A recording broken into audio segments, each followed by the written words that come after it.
네, 안녕하세요. 임팩트 행정법 한성입니다. 자, 지난 토요일 여러분들 이 국가직 7급 시험 보고 오시느라고 정말 수고 많으셨습니다. 항상 이제 그 시험 이 장에 가서 여러분들이 그 모든 에너지를 쏟고 오는 것 자체가 뭐 스스로 되게 대견한 일이라고 생각이 듭니다. 자, 이러한 얘기들 이제 제쳐두고요. 먼저 본론으로 들어가면요. 이번 2020년 국가직 7급 시험 문제는 여러분들이 제일 궁금한 게 그거죠. 난도죠, 정확하게. 난도는 상당히 낮은 수준이라고 볼 수 있어요. 지난 경찰 시험이라든지 그다음 지난 국가직 9급 시험 이런 것들을 비교했을 때 제가 봤을 때 우선 두 가지가 제일 간명하겠죠, 여러분들이. 국가직 9급과 7급 시험 어느 정도 차이가 있었느냐. 자, 7급이 약간 어려울 수밖에 없는 이유는 강론이 출제되기 때문입니다. 자, 강론은 범위가 넓고 그 중에서 뭐가 출제될지 여러분들이 좀 분간하기가 쉽지가 않단 말이에요. 자, 그래서 어느 정도 뭐라고 해야 될까요? 체감 난이도는 그래도 작년이라 올해 얼마 전에 치러진 이 9급 시험보다는 조금 어려웠을 거예요. 근데 총론만 기준으로 봤을 때는요. 솔직히 제가 풀어본 입장으로서 9급 시험보다 더 쉬웠습니다. 솔직히 말씀드리면. 자, 그러면 요번 이 국가직 7급 시험 기준으로 했을 때 여러분들이 어느 정도 점수를 얻어야 되느냐. 자, 고득점은 표시 안 할게요. 제가 봤을 땐 100점도 수두룩할 것 같아요. 솔직히 제가 예상할 때는. 저는 어려우면 어렵고 쉬우면 쉽다고 정확하게 말씀을 드립니다. 이번 국가직 7급 시험 같은 경우에는 최소한 여러분들이 85점에서 90점은 받아야 안정권입니다. 최소한입니다. 이게 최소. 이 이상도 있을 거라고 생각이 듭니다. 꽤 많을 것 같아요. 그 이유는 뭐냐면 솔직히 말씀드리면 총론 부분 있잖아요. 자, 총론이 대략 이제 12문제가 출제됐어요. 12문제. 근데 여기서 틀릴 문제가 전혀 없었어요, 여러분들.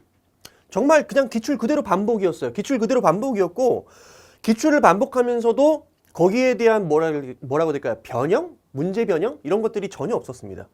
문제 변형 거의 없었고 그냥 그대로 날 것을 그대로 출제했어요. 그냥 지금까지 봤던 내용들 있죠? 그런 내용들 그대로 출제됐어요.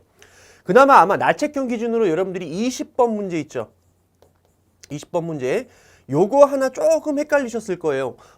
이번에 그 모두공 사이트에서 보니까 오답 베스트 5 안에 중에 총론 문제 20번 문제 마지막 문제 이 국가배상에 대한 문제였죠. 거기에서 여러분들이 조금 어려움을 겪으셨던 것 같은데 실질적으로 이 문제도 난도가 엄청 높다라고 얘기할 수는 없고 한 중간 정도였어요. 그러니까 다른 문제에 비해서 상대적으로 좀 어려운 편이었지. 솔직히 말씀드리면 총론에서 그래, 요거 하나 틀려도 돼요. 한 개 정도. 그죠? 한 개 이상은 틀리시면 안 됐어요. 요거는 제가 이제 솔직하게 말씀을 드릴 수 있을 것 같아요. 그다음에 강론 있죠. 강론 같은 경우에는 어쩔 수 없이 어려울 수밖에 없어요. 강론은 왜? 강론의 시간 투자를 여러분들이 많이 못 하시잖아요. 그죠? 주로 이제 총론에 시간 투자한 다음에 이제 강론에 시간 투자를 많이 못 하셨을 텐데 그럼에도 불구하고 물론 이제 강론 이 8문제가 출제됐습니다. 근데 실질적으로 틀릴 만한 문제가 거의 있었느냐? 거의 없었어요. 왜냐면 이 강론 8문제조차도 있잖아요. 정답 지문 자체가 거의 똑같이 다른 기출의 정답 지문으로 똑같이 출제가 됐다든지 대부분 다른 지문들이 어떻게 이 기존의 이 국가직이 아니라 그 7급 시험 문제 있죠. 7급 시험 문제에서 출제됐던 것들이 그대로 소스가 돼서 출제가 됐습니다. 물론 여기 이제 최신 판례들도 총론, 강론 고르게 이제 좀 출제가 됐는데 총론 이 최신 판례 오늘 왜 이렇게 더듬지? 자, 최신 판례 같은 경우에는 2017년 판례, 2018년 판례, 2019년 판례 고루고루 출제가 됐어요. 심지어는 2020년 판례 그 5월달 판례까지도 출제가 됐는데 실질적으로 그 최신 판례들이 진짜 완벽하게 최신 판례냐? 자, 우리가 이제 보통 최신 판례라고 얘기를 하면은요, 기존에 보지 못했던 정말 생소한 판례들이에요. 근데 여기서 출제했던 최신 판례들은 거의 대부분 예전에 있던 그 기존에 있던 판례를 그대로 답습하는 판례들 있죠. 그 정도의 의미밖에 없었습니다. 그럼 결론적으로 강론에서도 제가 봤을 땐 여러분들이 최대 많이 틀리면 한 2문제 정도였던 것 같아요. 한 2문제 정도. 그래서 많이 틀렸다 그러면 합쳐서 20번까지 총론 20번까지 합쳐갖고 한 3문제. 그래서 기준을 85점부터 잡아봤어요. 85점에서 한 90점 정도는 최소한 여러분들이 득점을 하셨어야 된다라고 말씀을 드릴 수 있을 것 같습니다. 특히 우리 마지막에 여러분들 그 같이 그 최신 판례 특강에서 했던 내용들 있죠. 내가 되게 다행이라고 생각하는 게 최신 판례를 2019년 판례만 하지 않고 2017, 2018, 2019 판례를 다 했어요. 3개년 판례를. 근데 그 3개년 판례에서 봤던 것들이 정말 대거 출제돼 갔습니다. 대거 출제됐고요. 물론 이제 뭐 어떤 선생님들이나 뭐 대부분 강조했던 부분들이겠지만 어쨌든 이번 시험은 그렇게 누구나 어떤 강사, 어떤 수업에서도 강조하는 내용들이 그대로 출제되었었다라고 보시면 될 것 같아요. 자, 여기까지 이제 국가직 7급에 대한 평가입니다. 근데 이제 여러분들이 여기까지만 듣고 이제 넘기시는 분들이 있는데 이번 강좌만큼 여러분들이 좀 끝까지 들으셨으면 좋겠습니다. 그래서 한 문제 한 문제를 보면서 정말 내년에 9급 시험, 7급 시험 어떻게 대비해야 될지 여기에 대한 여러분들이 해결책을 같이 좀 찾아봤으면 좋겠어요. 여러분들한테 하나하나 좀 보여드릴 거예요. 그러니까 좀 뭐라 해야 될까요? 스킵하지 마시고 끝까지 좀 강좌를 따라하셨으면 좋겠습니다. 자, 그러면 우리 2020년 국가직 7급 문제 하나하나 한번 확인해 볼까요? 자, 우선 1번 문제부터 보도록 할게요. 자, 공무원법 관계에 대한 설명으로 옳은 것은? 자, 1번이요. 1번이 지난 2018년이었나요? 2018년 서울시 7급 문제 정답 질문을 출제됐던 것과 똑같아요. 자, 징계권자이며 임용권자인 지방자치단체 장입니다. 임용권자예요. 보통 이런 사람들은 그 임용에 대해서 뭐를 갖고 있습니까? 재량권을 갖고 있어요. 자, 소속 공무원의 구체적인 행위가 징계 사유에 해당하는지 여부. 자, 징계조차도 마찬가지죠. 재량을 인정해주죠. 보통 임용권자한테. 자, 그렇지만 징계 사유에 해당하는 것이 만약에 명백하다면 요건에 이미 다 해당됐지. 근데 봐줄 수는 없는 거예요. 이거는 재량의 일탈 남용이 됩니다. 따라서 이때는 관할 인사위원회에 징계를 요구해야 할 의무가 있다라고 해야 돼요. 재량이 0으로 수축되는 거예요. 이런 경우에. 됐습니까? 그래서 이건 이제 빈출 지문이니까 여러분들이 1번 딱 찍었으면 그 다음 넘어가면 돼? 안 돼? 안 돼요. 이걸 읽을 시간이 없어요. 그리고 하나만 더 말씀드릴게요. 지금 강론 지문 좀 길어 보이죠, 여러분들? 근데 실제로 이번 국가직 7급 문제 같은 경우에는요. 작년 2019년 7급 문제에 비해서도 텍스트가 훨씬 줄었어요. 진짜로. 농담하는 게 아니라. 네가 어떻게 알아? 하나하나 다 비교해봤습니다. PPT 집어넣으면서 텍스트가 어느 정도 차이 나느냐라고 봤는데 1번부터 20번 문제까지 올해 시험 문제가 작년보다 전보다 다 줄어들었어요.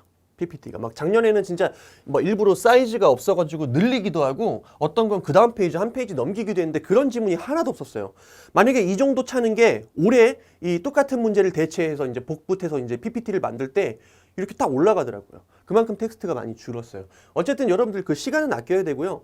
올해 국가직 7급 시험이 좀 쉬웠다고 지방직 7급 시험도 쉽다라고 예상을 못 할 것 같아. 근데 그거는 왜냐면 우리 국가직도 그랬잖아요. 올해 국가직.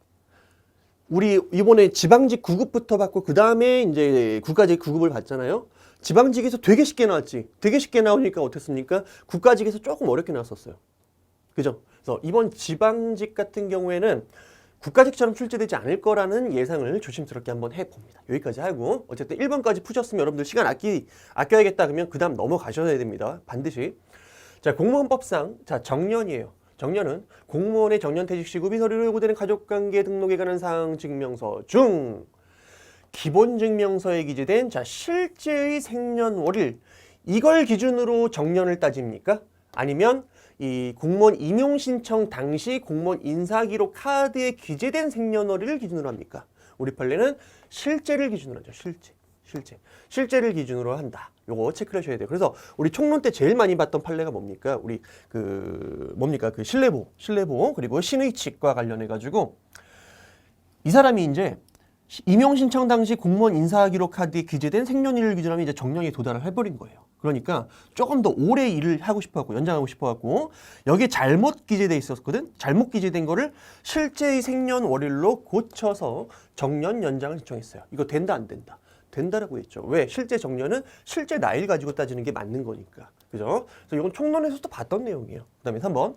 공무원이 국가를 상대로 실질이 보수에 해당하는 금원의 지급을 구하려면 국가공무원 법령 등 공무원의 보수에 관한 법률이 그 보수의 지급 근거가 되는 명시적인 근거가 있으면 족하고 그 보수 항목이 국가 예산에 계상되어야 있어야 하는 것은 아니다라고 했는데 이건 틀린 질문이에요. 왜? 국가 예산에 계상돼 있지 않으면 국가가 보수를 줄 수가 없어요. 즉 돈을 쓸 수가 없습니다. 돈을 국가가 쓰려면 반드시 이게 예산에 계상돼 있어야지만 돈을 쓸 수 있어요.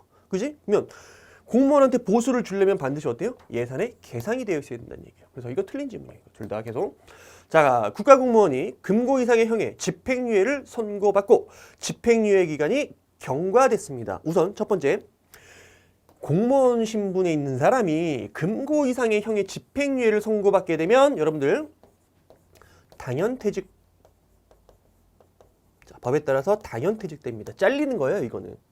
그죠? 행정처분을 통해서 이 사람을 보내는 게 아니라요, 법에 정해진 요건에 따라, 즉 금고 이상의 집행유예 선고를 받았다는 그 사실 하에 따라서 어떻게 됩니까? 여러분들은 이제 잘리게 되는 거예요. 이런 사람들이 계속 국가공무원으로서 일하고 있으면 안 되잖아, 그죠? 자, 근데 이제 집행유예를 선고를 받았어요. 근데 문제는 집행유예 기간이 다 경과를 했어요. 그래갖고 형 선고가 효력을 잃게 되었습니다. 자, 그럼 이 사람이 이제 당연퇴직됐다 다시 복직되느냐? 집행유예 기간이 끝났으니까 그건 아니겠죠. 한번 잘못해서 당연퇴직된 사람이 다시 돌아온다라는 건 여러분들이 상정할 수가 없습니다. 따라서 이미 발생한 그 공무원에 대한 당연퇴직의 효력은 소멸하는 게 아니라 유지된다고 얘기했죠. 유지됩니다. 한번 잘렸으면 끝난 거예요. 여러분들 다시 복직되지 않는다. 요 유사한 사례로 뭐가 있냐면 선고유예로 당연퇴직된 경우, 그때도 선고유예 기간이 이 무사히 경과된다 하더라도 여러분들 당연퇴직의 효력이 소멸되지 않습니다. 한번 잘렸으면 끝난 거예요. 그런 분들은 정답은 1번이다.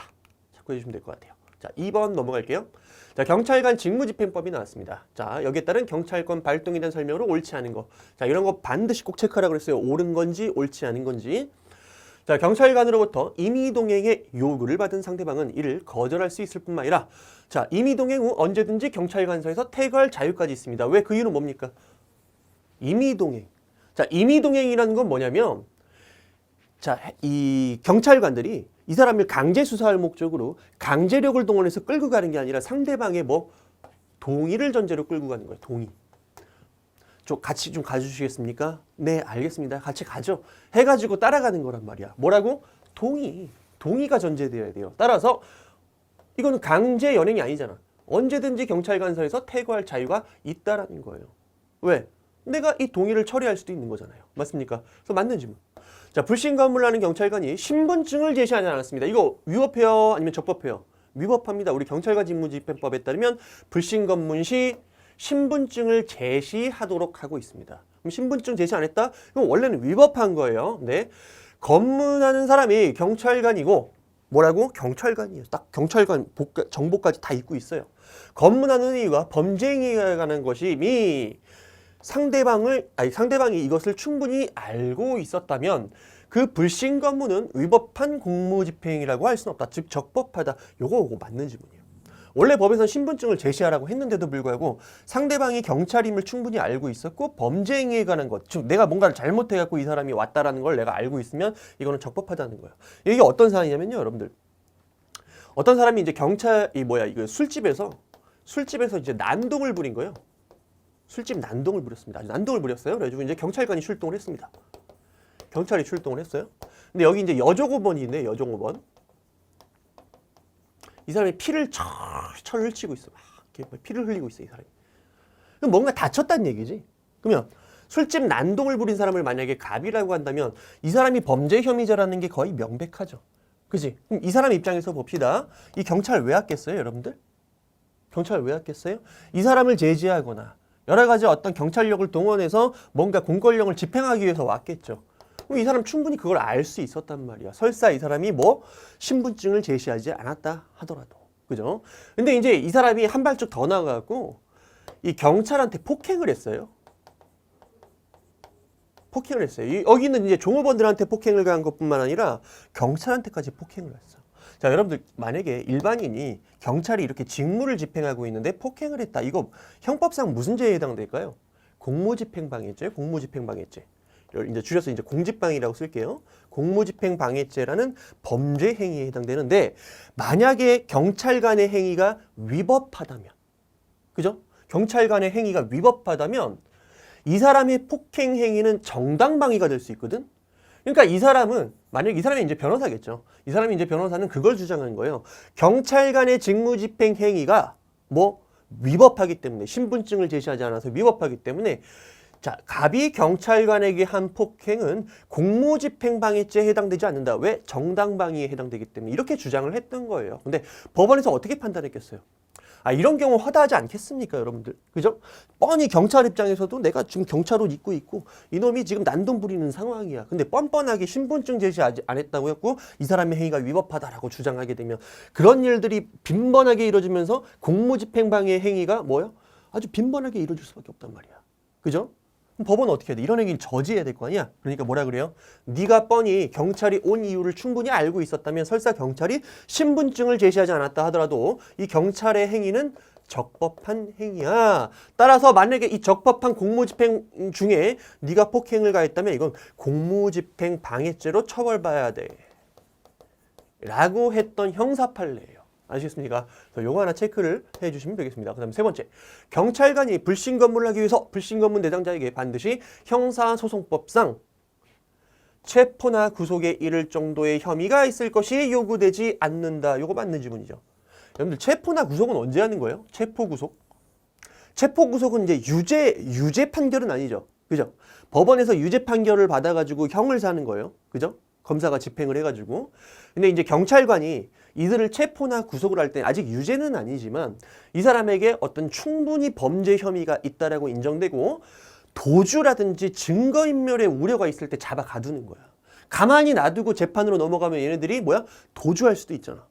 그죠? 그 다음 증거를 인멸할 수도 있잖아. 그러니까 잡아 가두고 어떻게 하는 거야?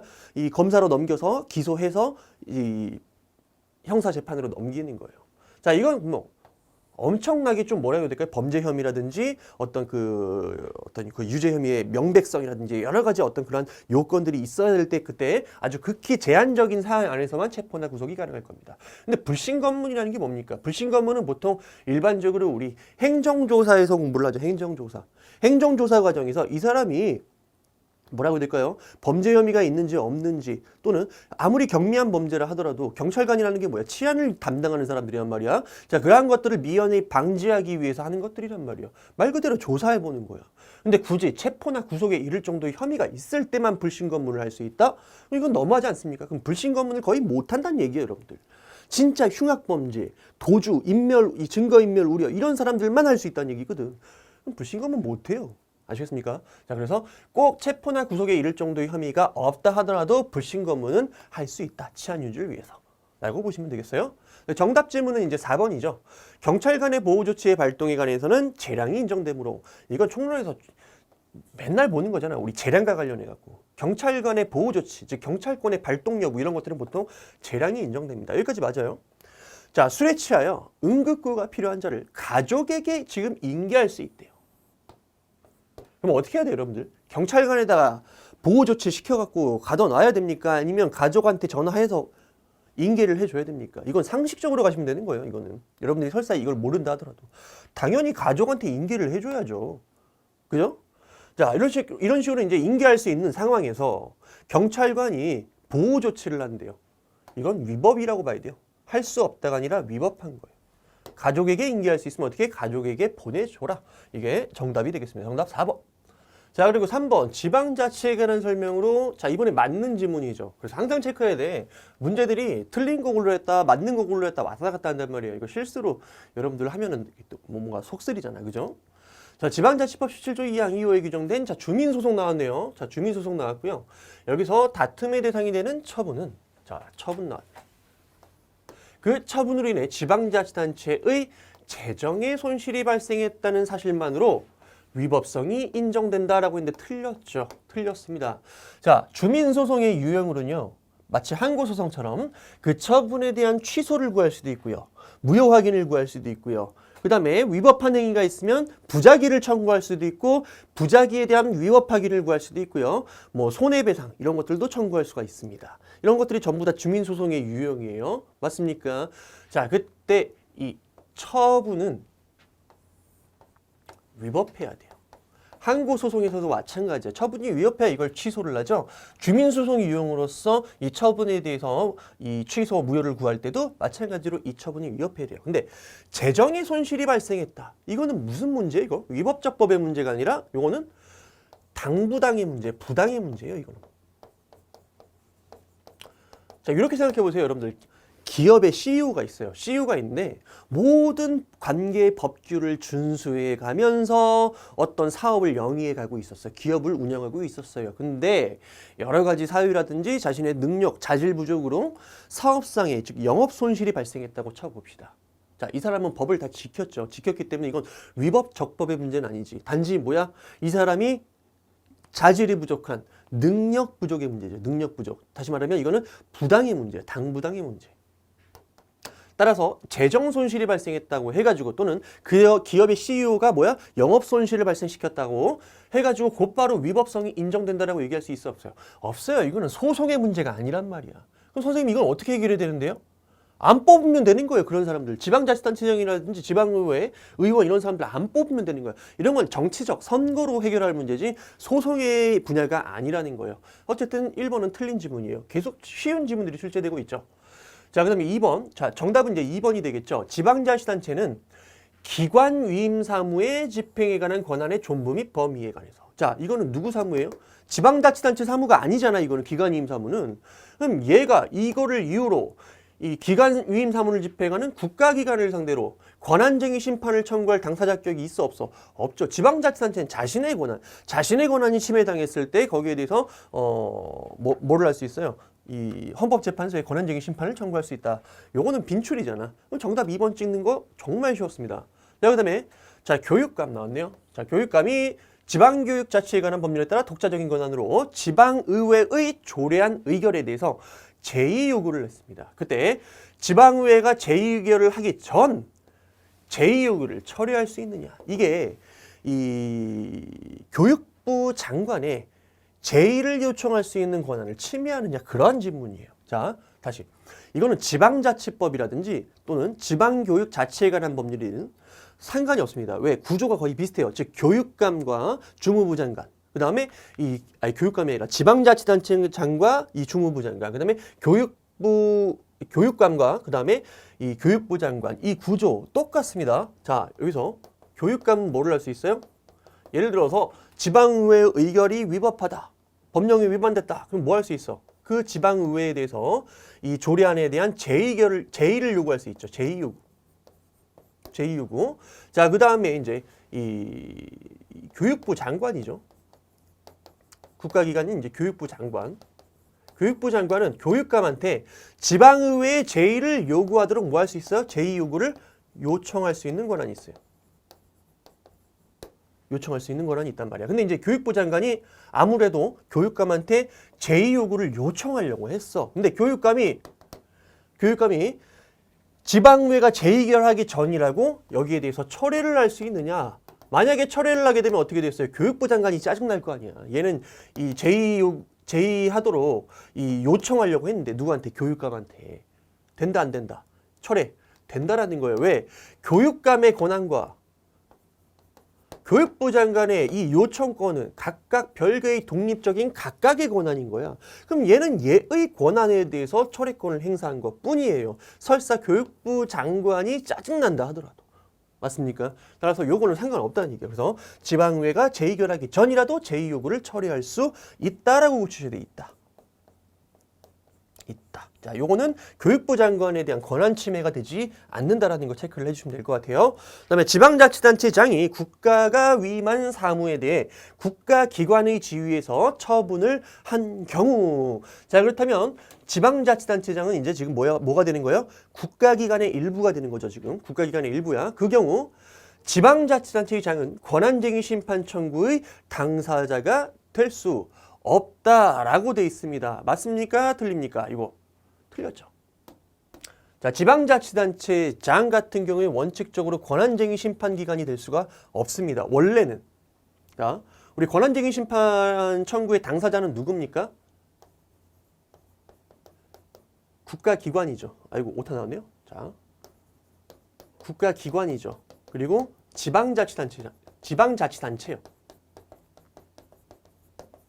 그래서 국가는 기관이지만 지방자치단체는 행정주체인 이 지방자치단체가 뭐예요?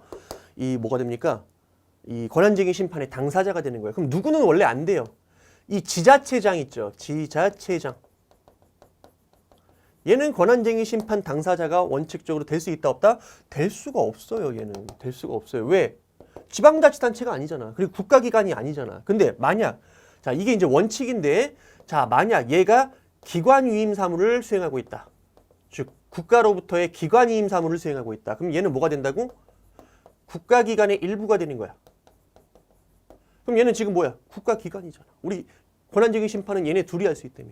그죠? 그래서 원래는 안 되는데 국가기관위임 사무를 수행하면 얘는 국가기관이 돼서 권한쟁의 심판의 청구의 당사자가 될 수 있다 없다? 될 수 있다라고 고치셔야 되겠죠. 있다. 요건 이제 총론에서도 공부를 하는 영역입니다. 그래서 요 문제도 사실상 뭐 강론 문제이긴 하지만 실질적으로 총론 내용만 가지고도 문제를 풀 수 있었어요. 제가 해설제 체크는 못 해드렸는데 순간 어쨌든 요 문제는 맞히셨어야 돼요. 그래서 순수 총론 문제는 해설지를 수정하긴 해야 되겠네요. 이 순수 이 강론 문제는 실질적으로는 6문제예요. 8개를 출제하긴 했지만 1번부터 8번까지. 자, 그다음에 곡물에 대한 설명으로 자, 옳지 않은 것입니다. 체크해 줘야 되겠죠. 자, 1번. 관제 당국이 착오로 행정재산을 사인의 재산과 교환했습니다. 자, 행정재산은 함부로 사인과 거래를 할 수 있는 대상이 될 수 있어요, 없어요? 없어요. 일반 재산은 뭐 할 수 있어요? 사법상 거래의 대상이 될 수 있죠. 대부계약 같은 거 체결할 수 있지. 근데 행정재산은 함부로 사인과 이 사법상의 계약 같은 거 체결할 수가 없습니다. 따라서 이건 뭐예요? 위법합니다. 위법해요. 행정재산은 이렇게 함부로 할 수 없어요. 그럼 행정재산은 어떻게 된대요? 특허에 의해서 행정재산의 사용수익 허가라는 그 특허라는 처분에 의해서 상대방이 그것을 사용할 수 있고 수익할 수 있도록 만들 수는 있습니다. 하지만 이러한 거래 대상은 될 수 없어요. 자, 이러한 경우 이러한 사정만으로 그 행정재산에 대한 적법한 공용폐지의 의사표시가 있었다고 볼 수 없다. 맞는 지문이죠. 할 수 없다니까 이렇게. 그럼 이거를 적법한 공용폐지의 의사표시라고 볼 수 있어 없어? 없어요. 이거 위법하단 말이야. 자, 그다음에 지방재정법상 공유재산에 대한 취득시효가 완성되려면 어떻게 해야 돼요? 취득시효 기간 내내 계속 뭐 해야 돼요? 그 목적물이 일반 재산이어야 돼요. 국법상으로는 잡종재산이죠. 즉 계속 일반 재산이어야 돼요. 그래야만 취득시효가 가능해요. 행정재산은 이 취득시효의 대상이 될 수가 없잖아요. 그죠? 사법상 거래 대상이 될 수 없기 때문에. 자, 국유재산의 관리청은 국유재산에 대한 이 점용 사용 허가를 받지 아니한 채. 그럼 뭐가 되는 거야, 이거는? 무단점유가 되는 거예요, 무단점유. 무단점유 내지 무단사용이 되는 거예요. 자, 이렇게 점유 사용 허가를 받지 아니한 채 국유재산을 사용한 사람한테 뭐해? 국유재산법에 따른 국유재산 사용료를 부과할 수 있다라고 되어 있는데 뭐를 부과할 수 있죠, 이거? 변상금이죠, 변상금. 그럼 사용료는 언제 부과하는 건데요? 점유 사용 허가를 받았을 때 적법한 권한이 있으면 그 사람한테 사용료를 부과하는 거야. 맞습니까? 자, 예를 들어서 여러분들 집을 빌려줄 때도 똑같잖아. 내가 우리 집을 다른 사람한테 임대했어요. 그럼 임대하면 어떻게 돼요? 임대료를 달라고 하죠. 이게 바로 뭐야? 사용료야. 계약을 체결했고 이 사람은 적법하게 이 건물을 점유할 수 있는 이 권한이 있단 말이에요. 그때는 사용료를 받아가는 거예요. 근데 이 사람이 무단 점유했어요. 그럼 손해배상 같은 거 청구할 거 아니에요. 즉 변상금 부과 처분을 하는 거예요, 이때는.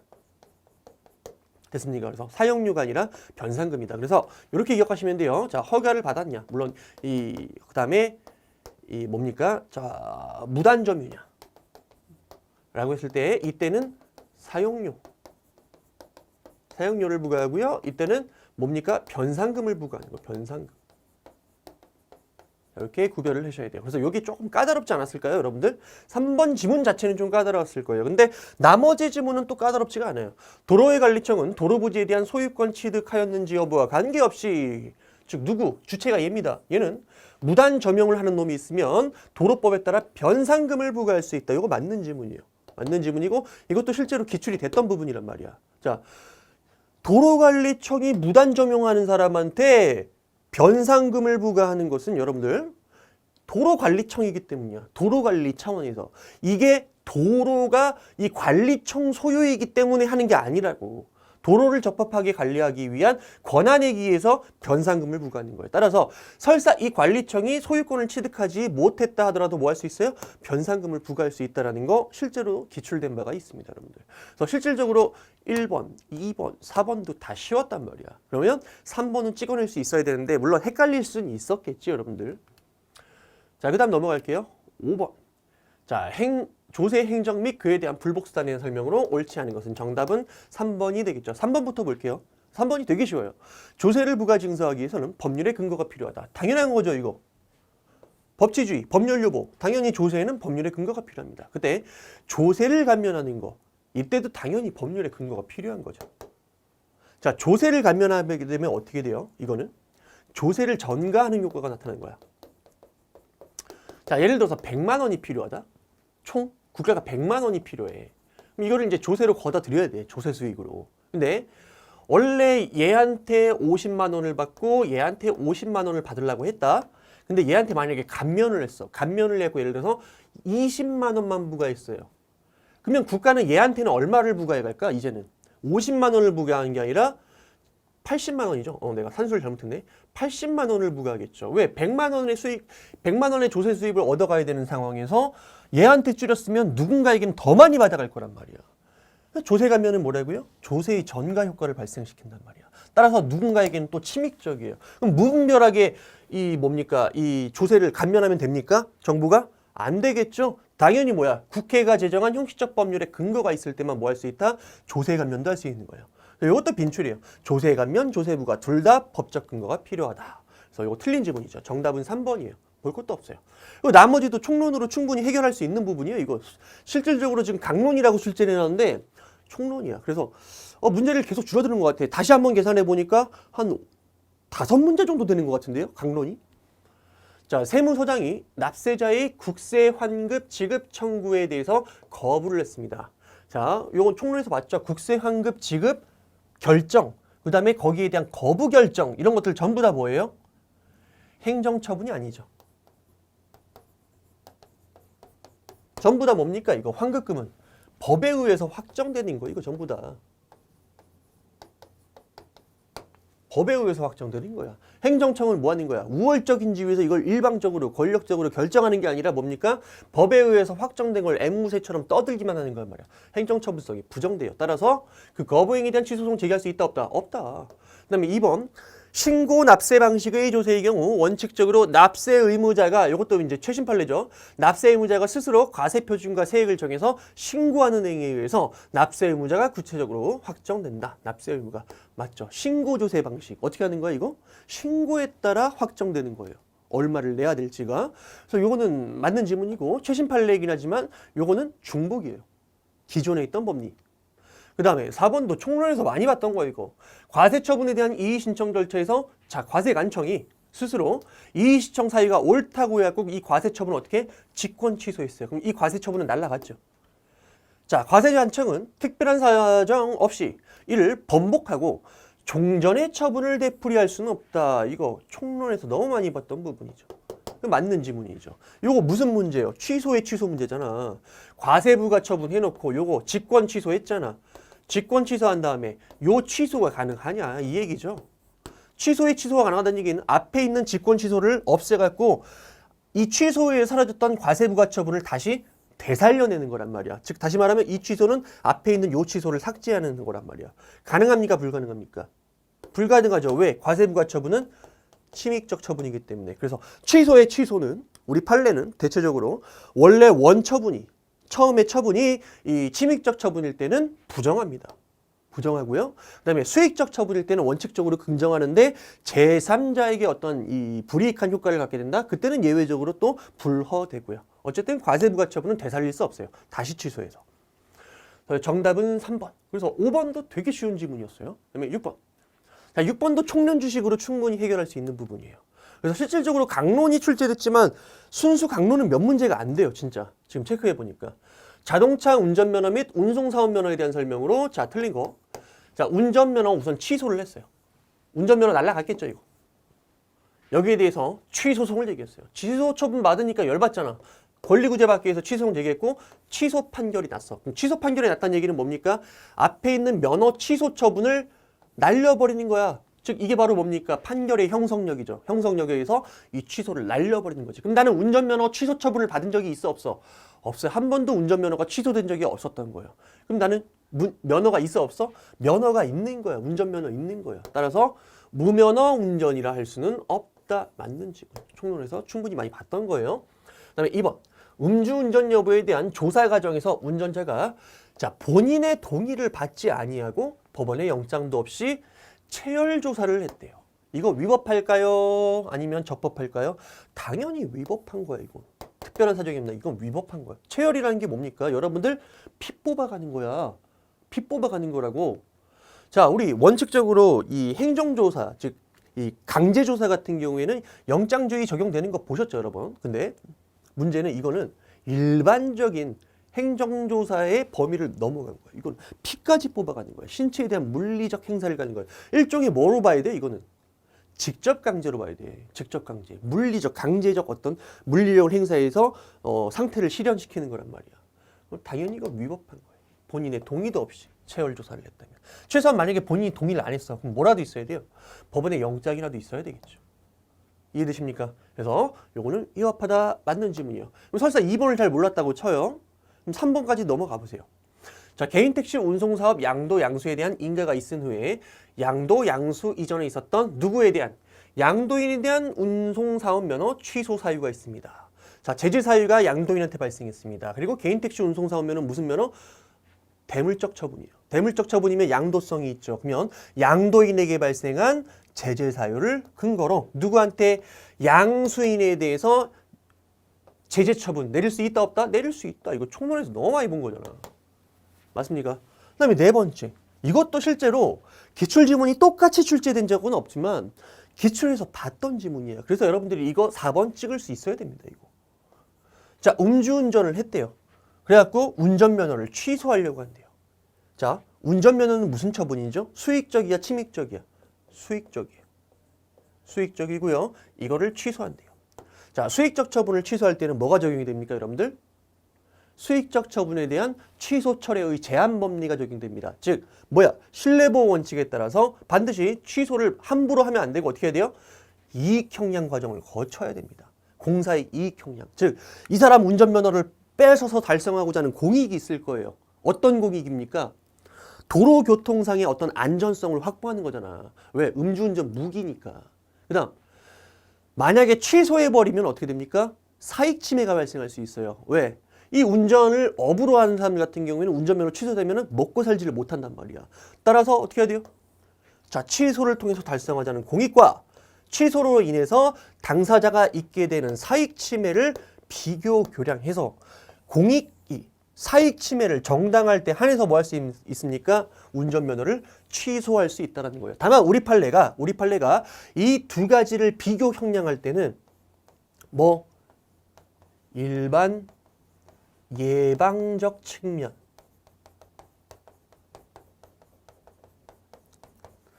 일반 예방적 측면을 더욱더 어떻게 해야 된다? 강조해야 한다. 무슨 말이지? 공사익 비교 형량할 때 아무래도 이럴 때는 공익이 우월할 가능성이 크다는 얘기예요. 일반 예방이라는 건 앞으로 음주운전을 하지 못하도록 하는 이 차원을 일반 예방이라 그래요. 일반 예방. 왜? 여러분들이 범죄를 저질렀을 때 이 유죄 판결 받아서 깜빵살이를 살아 여러분들이 그 다음부터 잘못된 일을 안 하고 다른 사람들도 어떻습니까? 다른 사람들도 그걸 보면서 아, 나 벌 받지 않으려면 그 행위를 하지 말아야 되겠구나라고 생각할 거 아니야. 이게 일반 예방적 측면이에요. 공익적 차원에. 요거를 이제 강조해야 된다라고 얘기를 했죠. 우리 판례가. 어쨌든 이익 형량은 해야 된다 말아야 된다. 해야 된다라는 거예요. 됐습니까? 그래서 여기 마지막 뭐라고 돼 있어요? 교통사고로 방지할 공익상의 필요가 취소의 상대방이 있게 될 불이익보다 강조되어야 하는 것은 아니다. 이건 틀렸죠. 틀렸죠? 얘가 더 강조되어야 된다라고 우리 판례가 얘기를 했습니다. 이거 뭐랑 비교하셔야 되냐면요. 여러분들 음주운전으로 인한 면허 취소는 재량이에요. 그래서 이익 형량이 필요합니다. 근데 이런 경우가 있어요. 음주운전을 했다라는 혐의가 확실해요. 그래갖고 경찰이 와가지고 음주 측정을 요구를 했어요. 근데 그 음주 측정을 거부하면 우리 도로교통법상 필요적 면허 취소 사유가요. 이거는 재량이 아닙니다. 음주 측정 거부했을 때는 무조건 면허를 취소하도록 되어 있어요. 따라서 우리 판례에 따르면 어떤 판례 문구가 있습니까? 자, 그때 음주 측정 거부해서 운전면허를 취소할 때는 이 뭡니까? 재량의 일탈 남용의 문제는 발생하지 않는다. 왜? 재량이 아니라 법에 따라 무조건 취소를 해야 되는 필요적 면허 취소 사유에 해당하기 때문입니다. 그래서 그 두 가지를 비교를 해주시면 되겠습니다. 그다음에 7번 넘어갈게요. 자, 7번. 자, 공익사업을 위한 토지 취득 및 보상에 관한 법률상 토지 수용 절차 및 보상에 관한 설명으로 자, 틀린 거. 자, 정답은 우선 3번이고요. 자, 3번 보기 전에 나머지 지문, 옳은 지문부터 한번 살펴볼게요. 자, 토지수용위원회가 토지에 대해서 사용재결을 하는 경우 사용할 토지 위치와 면적, 권리자, 그 다음에 손실보상액 사용 개시일뿐만 아니라 자, 사용하려면 사용 방법이라든지 어떻게 내 건물을 또는 내 토지 어떻게 사용할지 그 다음에 얼마만큼 사용할지 이것도 어디에다가 재결서에다 특정해야 돼요. 당연한 거 아닙니까? 항상 이 사용기간 되게 중요한 거예요. 여러분들 토지를 사업시행자가 쓰겠대. 그럼 이걸 언제까지 쓰겠냐? 이거 항상 궁금하고 뭔가 법적으로 확실히 해야 될 거 아니야? 재결서에 특정을 해줘야 돼요. 이 사용기간이라는 거 상당히 중요한 거예요. 이거 상당히 중요한 거예요. 그 다음에 두 번째, 사업인정기관은 어떠한 사업이 외형상 토지 등을 수용 또는 사용할 수 있는 사업에 해당한다 하더라도 자, 사업시행자에게 해당 공익사업을 수행할 의사와 능력이 없다면 사업 인정을 거부할 수 있다. 요거 최신 판례죠. 2018년 최신 판례고요. 이거 맞는 지문이에요. 자, 사업 시행자로 지정할 때 우리 판례는 뭐라고 하냐면 그 사업 시행자에게 공익 사업을 수행할 의사와 능력이 있어야 된다라는 것도 하나의 사업 인정의 요건이라고 얘기를 합니다. 왜? 이 사람이 어차피 공익 사업을 할 수도 없는 사람이야. 만약에 댐을 건설한다고 쳐요. 댐을 건설하는데 사업 시행자를 만약에 나로 인정한다고 생각해봐요. 내가 댐을 건설할 수 있어요? 돈이 있어? 뭘 해봤어? 당연히 능력이 있어야 돼요. 그리고 하고 싶지도 않아요. 그런 거. 하고 싶지도 않은 사람을 사업 시행자로 지정하면 돼? 안 돼? 안 되는 거잖아. 맞습니까? 따라서 우리 판례 뭐라고 얘기했다고요? 자, 사업 인정 시 그 해당 공익사업 시행자에게 공익사업을 수행할 의사와 능력이 있다는 것도 하나의 요건이다. 따라서 만약에 이게 없다면 뭐 할 수 있어요? 사업 인정을 거부할 수 있다는 거예요. 됐습니까? 그 다음에 세 번째. 자, 여기 좀 어려웠을 거야. 자, 협의 취득으로 인한 사업 시행자의 토지에 대한 소유권 취득은 무슨 취득? 승계 취득입니다. 맞습니다. 왜? 협의 취득이 뭐예요? 사법상의 매매라고 얘기를 했습니다. 근데 선생님 뒤에 가면요. 원시 취득이라기 나오고요. 앞에는 협의 취득 나오는데 이게 도대체 무슨 말인지 모르겠습니다. 자, 협의 취득. 아니, 승계 취득. 죄송해요. 승계 취득. 자, 승계 취득. 그 다음에 원시 취득. 자, 이게 무슨 차이가 있냐? 자, 승계 취득이라는 건 뭐냐면 원래 소유자가 있었습니다. 누군가. 애초에 누군가가 소유자가 있어요. 한 명일 수도 있고 두 명일 수도 있어요. 그 전에. 누군가 종전 소유자가 있을 수 있고 그 전에 소유자가 있었을 수 있어요. 그거를 건너 내가 물려받았다. 이게 승계 취득이에요.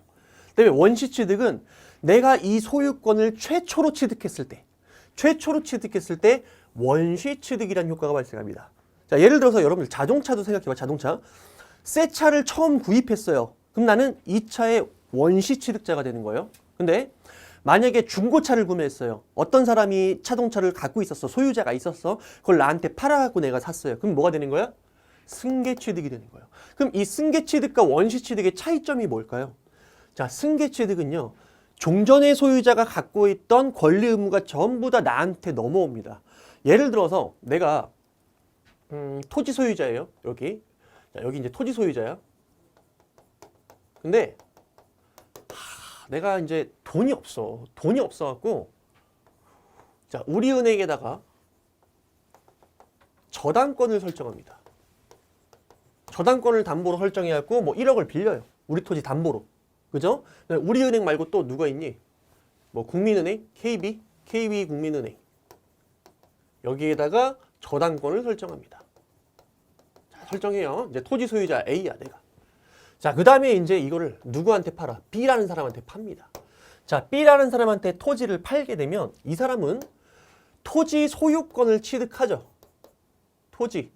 자, 토지 소유권을 취득해요. 근데 이것만 취득할까요? 플러스 뭐까지 취득하냐면요.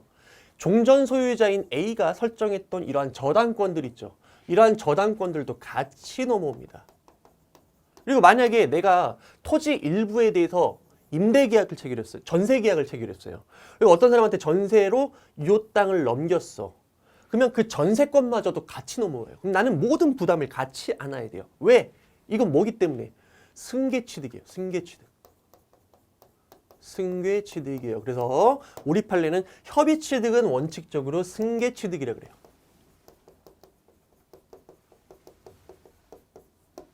자, 반면에 수용 재결로 인한 토지 이 소유권 취득 있죠.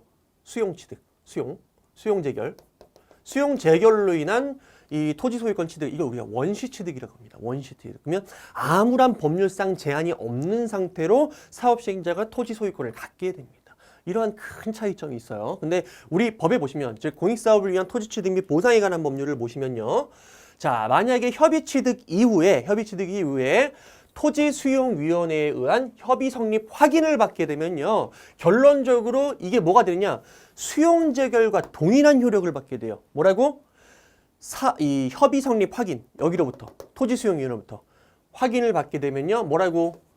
얘가 수용재결을 한 것과 동일한 효과를 받게 돼요. 따라서 원래는 협의취득이 승계취득인데 이 확인 이후에는 뭐가 되는 거야? 원시취득으로 바뀌게 됩니다. 즉 원시취득의 효과를 누릴 수 있다. 이렇게 얘기를 해야 돼요. 자, 요거 정리되셨습니까? 그다음에 네 번째, 사업시행자의 이주대책 수립 실시 의무 및 이주대책의 내용에 관한 규정입니다. 자, 입법자가 이제 이주대책 수립 실시 의무를 지우고 이주대책에 대한 내용들을 이제 법에다가 담아놨어요. 즉 규정이 발생했다는 얘기지. 그럼 이러한 규정, 공법상의 규정이잖아. 공법상의 규정 99% 뭐라고요? 강행 규정이에요. 당사자가 협의 또는 이런 걸로 배제할 수 있다 없다? 배제할 수가 없습니다. 무조건 지켜야 되는 강행 법규예요. 이거 맞는 지문이에요. 특히 여러분들이 제일 물어보는 게 뭐냐면은 이주대책과 관련해가지고 우리 생활보상에서 한번 공부한단 말이야. 이주대책과 관련해갖고 우리 헌법재판소랑 대법원이 이 입법자의 이주대책 수립 실시 여부, 이거는 뭐야? 입법 정책적 배려에 의한 거. 그죠? 그래서 입법자가 할 수도 있고 안 할 수도 있는 거라고 우리가 공부를 했단 말이야. 그죠? 정당한 보상에 포함되는 게 아니라 생활보상의 일환으로 입법 정책적인 배려에 의한 것이다 라고 얘기를 했었어요. 그럼 선생님 이 판례랑 좀 뭔가 배치되는 것 같은데요? 그거는 뭐냐면 입법자가 이주대책 수립 실시 의무를 지울지 말지, 즉 이주대책에 대한 내용들을 법으로 만들지 말지, 이게 입법 정책적 재량이란 얘기예요. 그럼 만약에 입법자가 그걸 법으로 만들었어요. 재량권을 행사해서 법을 만들었어요. 입법을 만들었어. 그럼 그 법은 어떻게 해야 돼요? 지켜야 되겠죠. 반드시 지켜야 되는 강행법규란 얘기예요. 그래서 그 두 가지를 비교를 하셔야 돼요, 여러분들. 됐습니까? 어쨌든 정답은 3번입니다. 자, 8번 갈게요. 자, 이것도 문제가 이렇게 어렵지 않습니다. 자, 정답은 1번이에요. 옳지 않은 거. 그럼 1번 찍었으면 2번, 3번, 4번 보시면 안 되는 거예요, 여러분들. 자, 어떠한 토지에 대해서 도로로서의 도시계획 시설 결정 및 제적 승인이 있었다면 그 도시계획 사업이 실시되었거나 그 토지가 자연 공로로 이용된 적이 없다. 자, 그렇다면 뭐가 없어요? 공용 게시가 없네. 공용 게시가 없어요. 이거 강학상 공물로 볼 수 있어 없어요? 없습니다. 따라서 그 토지는 행정재산이 될 수가 없다라는 거죠.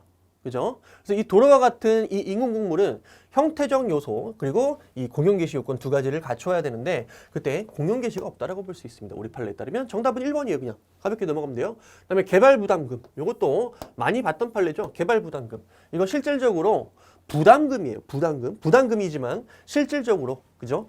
실질적으로 그 개발과 관련된 사람, 즉 부담금을 납부해야 되는 사람들 입장에서는 뭐와 똑같아요? 일반적인 조세와 똑같단 말이야. 그래서 실질적인 조세로 보아야 된다. 맞는 지문. 그다음에 세 번째, 토지거래 허가구역 안에서 허가를 받지 아니하고. 자, 여기서의 허가는 인가라고 했죠. 인가를 받아야 뭐가 된다? 확정적으로 유효가 됩니다. 근데 인가를 안 받았어요. 그리고 계약을 체결했습니다. 그러면 그 계약은 뭐가 됩니까? 원칙적으로 유동적 무효죠. 유동적 무효. 자, 그렇다면 확정적으로 무효가 된 것이 아니라면 언제 확정적으로 무효가 됩니까, 여러분들? 허가 제도를 배제하거나 잠탈하려는 의도가 있었다면 이건 확정적 무효예요. 근데 그렇지 않은 일반적인 경우는 뭡니까? 인가 없이 체결했으면 유동적 무효가 되는 거야. 자, 그런 유동적 무효 상태에서 허가구역 지정이 해제됐습니다. 자, 그렇다면 더 이상 허가를 받을 필요가 없다라는 얘기잖아. 그러면 그 이전까지만 해도 허가구역이 지정된 그 상태에서는 뭐야? 유동적 무효일지라 하더라도 제도가 폐지됐으면 이제 어떻게 봐야 돼요?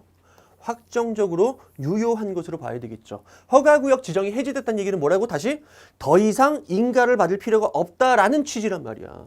그러면 이제 다시 확정적으로 유효로 보는 거야. 아무런 제한이 없는 거야, 이제는. 됐습니까? 근데 반대로 만약에 허가를 받지 아니하고 체결한 계약이 확정적으로 무효였다. 이놈이 괘씸한 놈이야. 허가제도를 배제하거나 잠탈하려는 의도가 있었어요. 자, 그렇다면 설사 허가구역이 지정 해제됐다 하더라도 다시 확정적으로 유효가 되진 않습니다. 왜? 확정적 무효면 끝난 거예요. 확정적이라는 얘기는 끝났다는 얘기거든. 두 가지를 비교를 하셔야 돼요. 이건 일반적인 경우를 얘기하는 거예요. 일반적인 경우. 그다음에 네 번째. 자, 구공무원연금법상 공무원연금관리공단이 퇴직연금수급권자에게 공무원연금법령에 개정이 돼가지고 그래가지고 퇴직연금 중 일부 금액의 지급 정지 대상자가 되었다는 사실을 통보했습니다. 이거 뭐야? 앵무새처럼 떠드는 거지. 왜? 이거는 법이 개정됐기 때문에 어쩔 수 없는 거란 말이에요. 행정처분이 아니야 이거.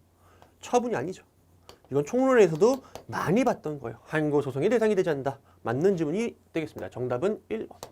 그래서 강론을 풀면서 지금까지 8문제였는데요. 8문제 중에서 실질적인 강론은 총 5문제 정도였어요. 근데 난이도 자체는 진짜 쉬웠어요, 여러분들. 조금만 공부하면 그냥 무조건 맞힐 수 있는 질문들이었습니다.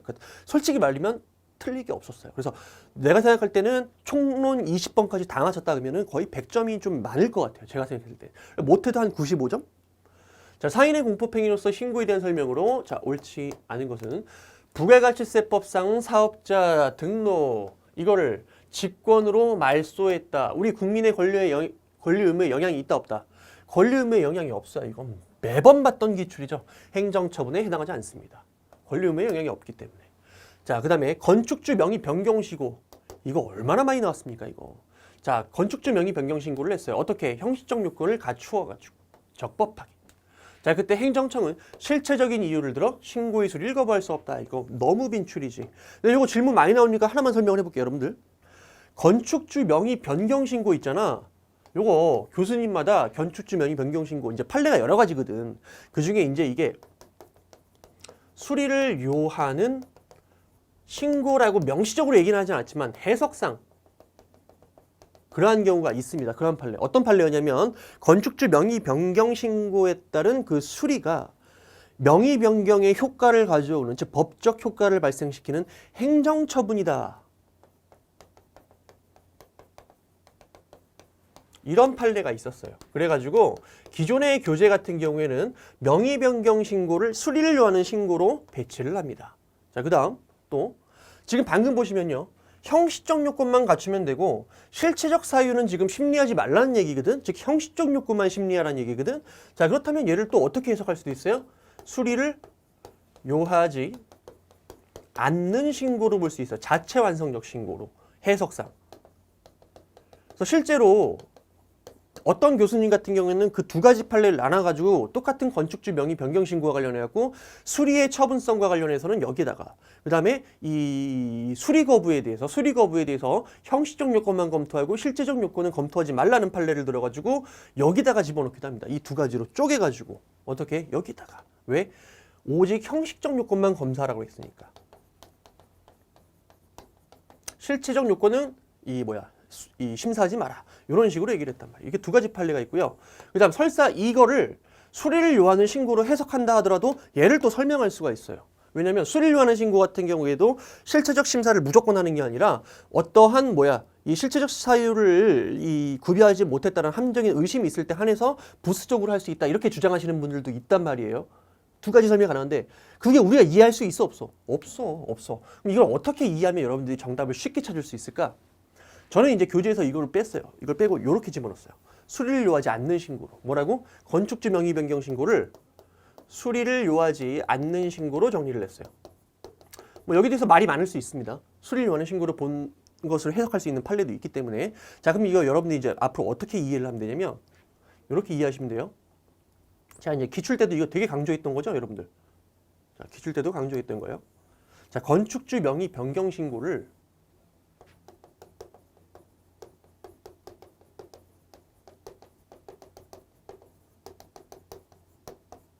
거의 그냥 건축 신고와 동일한 것으로 보세요, 그냥. 그러면 우리 다 풀어져. 우리 기출 지문이 다 풀어져요. 자, 첫 번째. 자, 건축 신고와 비슷한 걸로 보게 되면 얘는 무슨 신고예요? 자체 완성적 신고죠. 나와의 약속이에요. 이건 수험적인 스킬이에요. 자체 완성적 신고로 볼 수 있게 되고. 자, 그렇다면 첫 번째. 원래 수리는 행정처분성이 부정되는데 부정되는데 그냥 여기 대해서 그냥 수리 거부에 자, 수리 또는 수리 거부의 처분성 인정됐다. 그런 판례 있잖아. 우리 건축 신고도 자체 완성적 신고임에도 불구하고 그 수리 거부의 처분성을 인정한 판례가 있잖아. 그럼 요거 그냥 이렇게 넘어가시고 그다음에 두 번째 형식적 요건만 심사한다. 뭐는 심사하지 않는다? 실체적 사유는 심사하지 않는다. 자, 이렇게 정리해버리면 간명하게 정답을 좀 해결할 수가 있습니다. 이렇게 됐습니까? 자, 요 정도 정리하고 넘어갈게요. 그 다음에 세 번째 회원 모집 계획서 제출입니다. 요게 이제 지난주 있죠. 지난주 아니라 지지난주군요. 지지난주에 출제된 경찰 2차 시험에서 요게 나왔어요. 요게 수리를 요하는 신고인지 맞습니다. 수리를 요하는 신고입니다. 수리를 요하는 신고고 기존의 다른 기출에서도 여러 번 출제됐던 거예요. 수리를 요하는 신고예요. 따라서 여기에 대한 통보는 수리행위로서 행정처분에 해당한다. 요거 맞는 지문이 되겠고요. 그 다음에 요것도 나왔어요. 장기 요양기관의 폐업 신고. 자, 요거는 우리 어디서 봤다? 또 최신 판례에서도 봤고요. 실질적으로 이것도 제가 최신 판례에다가 이 최신 판례는 아니지만 비교해야 되는 판례로 집어넣었던 거예요. 그래서 여러분들이 실질적으로 올해 저랑 같이 했던 최신 판례 있죠. 2017부터 2019년까지 판례. 여기서 맞출 수 있는 지문들이 너무 많았어요, 여러분들이. 자, 폐업 신고. 이거 무슨 신고다? 수리를 요하는 신고예요. 수리를 요하는 신고고요. 수리를 요하는 신고에 있어서 신고 자체의 효력이 없어요. 신고가 무효야. 그럼 어떻게 된다? 수리를 해도 무효예요. 뭐라고? 수리를 요하는 신고에서 신고가 무효면 수리를 해도 무효가 된다. 왜? 수리의 대상이 없잖아요. 이해되십니까? 당연 무효로 돼야 됩니다. 아닌 게 아니라. 그래서 정답은 몇 번이 됩니까? 4번이 되겠죠. 그래서 되게 쉬운 지문이었어요. 문제도. 그다음에 10번. 행정절차법상 행정절차에 대한 설명으로 자, 옳지 않은 거, 틀린 거. 행정청이 처분 절차를 준수했는지 이거는 본안에서 고려할 요소입니다. 왜? 얘는 절차 위법으로 처분의 위법성 문제죠. 여부에 대한 문제예요. 즉 청구인의 주장이 이유 있는지 없는지, 즉 처분이 위법한지 적법한지 여부예요. 그럼 본안에서 고려할 사항이에요. 소송요건 심사 단계에서는 고려할 요소가 아니다. 맞죠? 소송요건 심사 단계에서는 소송요건만 검토하는 거예요. 처분성이 인정되는지, 그 다음 제소기간을 준수했는지, 전심 절차를 거쳤는지 이런 것들 맞습니까? 뭐 피고적격, 소의 이의 이런 것들이 소송요건입니다. 맞는 지금. 신청인이 신청에 앞서 행정청의 허가 업무 담당자에게 한 신청서의 내용에 대한 검토 요청. 우리 행정절차법에서 신청과 관련된 거죠. 신청을 할 때는 어떻게 해야 돼? 신청의 내용이 명확하고 특정돼야 돼요. 즉 확정적인 의사로 신청을 해야 돼요. 나 뭐 해주세요 이런 식으로 확정적으로 요청을 해야 돼요. 근데 신청서에 대한 내용이 제대로 된 것인지 검토를 요청했다. 이거는 확정적인 신청으로 볼 수 있어 없어요?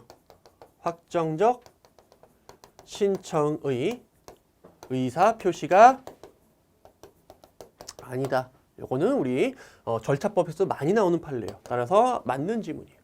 자, 병역법에 따라 지방병무청장이 산업기능요원에 대해서 산업기능요원 편입 취소 처분을 했습니다. 자, 이거 뭡니까? 당사자의 권익을 제한하는 처분이에요. 당사자의 권익을 제한하는 처분할 때는 사전통지 의견 제출 기회에 당연히 부여를 해야 됩니다. 근데 여기서 한 가지 더 문제되는 게 뭐냐면 우리 행정절차법 시행령에 따르면요. 이 병역 편입에 관한 처분 있죠. 그게 행정절차법 적용 제외사항으로 되어 있단 말이야. 그럼 이게 적용 배제가 되느냐? 그렇지 않습니다. 산업기능요원 편입 처분, 편입과 관련된 처분은 병역 처분이 아니다. 이렇게 얘기를 합니다. 병역 편입에 관한 처분이 아닙니다. 따라서 적용 배제 사항이다 아니다. 적용 배제 사항이 아닙니다. 우리 시행령에 따른 적용 배제 사항이 아닙니다. 그러면 절차법 적용돼야 돼요. 이 당사자의 권익을 제한한 처분이기 때문에 요거 해줘야 됩니다. 정답은 이제 4번이 되겠죠.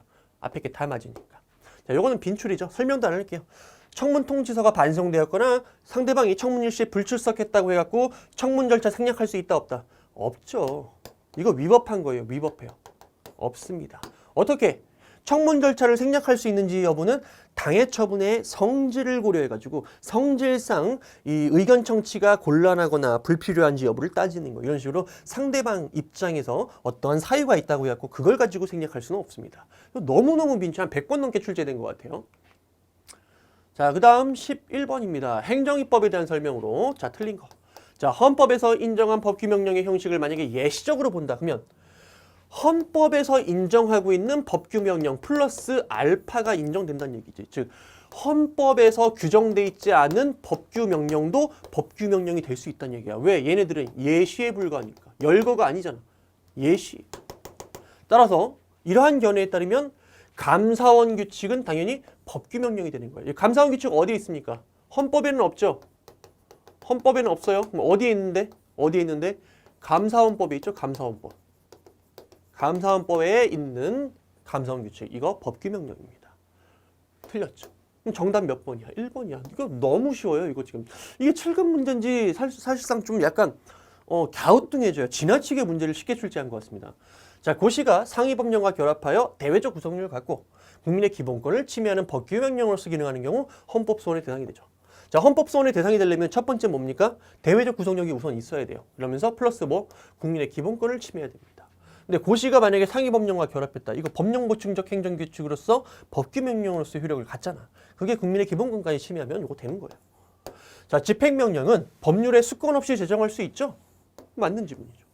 상위법령을 시행하기 위해서 하위법령을 제정하거나 필요한 조치를 함에 있어서 상당한 기간을 필요로 하며 맞죠? 법을 뭐 갑자기 막 제정할 수 있어요? 없잖아. 합리적인 기간 내의 지체는 뭐야? 위헌적인 부작위로 볼 수 없다. 즉 합헌이다 이 얘기야. 요거는 내가 수업 시간에도 내내 강조하는 거야. 이 부작위와 관련해서. 우리 부작위 위법 확인 소송 제기할 때도요. 행정청이 신청에 따른 부작위가 있다고 곧바로 위협한 부작위가 되는 게 아니에요. 왜? 걔네들도 뭔가를 생각하고 실행에 옮기는데 시간이 필요하잖아. 그래서 부작위가 위법하려면 뭐야? 신청 이후 상당한 기간이 지체되었음에도 불구하고 부작위를 했어야 돼요. 곧바로 신청하자마자 얘가 아무것도 안 했다고 부작위가 되는 게 아니에요. 입법도 마찬가지예요. 상당한 기간이 필요하기 때문에 합리적인 기간 내 그동안 지체한 건 이건 뭐야? 부작위가 아니야. 그걸 넘어서까지 입법을 하지 않았다. 이게 뭐가 되는 거야? 위헌적인 입법 부작위가 되는 거예요. 됐습니까? 그래서 정답은 1번이 되는 거야. 너무 쉬웠다. 그 다음에 12번 무효인 행정행위에 대한 설명으로 옳은 것입니다. 자, 이것도 누누이 강조했던 거고 1번 이거 못 찍으신 분들은 지금 반성하셔야 돼요. 바로 1번 나와야 돼요, 여러분들. 무효선언을 구하는 의미의 취소소송은 어쨌든 취소소송이에요. 취소소송을 제기했는데 이게 무효사유였던 거야. 그럼 우리 법원은 뭐라 그래요? 만약에 취소소송의 제소 요건, 요거를 구비하는 한 무효를 선언해야 된다. 무효를 선언할 수 있다. 이렇게 얘기를 합니다. 어쨌든 얘는 취소소송이야. 따라서 취소소송의 제소기간 요건 이런 것들 구비해야 돼요. 전심 절차라든지 원래 이 무효 확인 소송에는 전심 절차 제소기간 제한이 없잖아. 하지만 얘는 취소소송이기 때문에 뭐야? 전심 절차, 행정심판 전치주의, 그 다음에 제소기간 이런 것들 전부 다 지켜줘야 돼요. 자, 정답 1번 끝. 자, 행정행위의 무효 사유를 판단하는 기준 이거 우리 뭡니까? 대법원, 그 다음에 헌법재판소 무슨 설? 중대명백설이죠?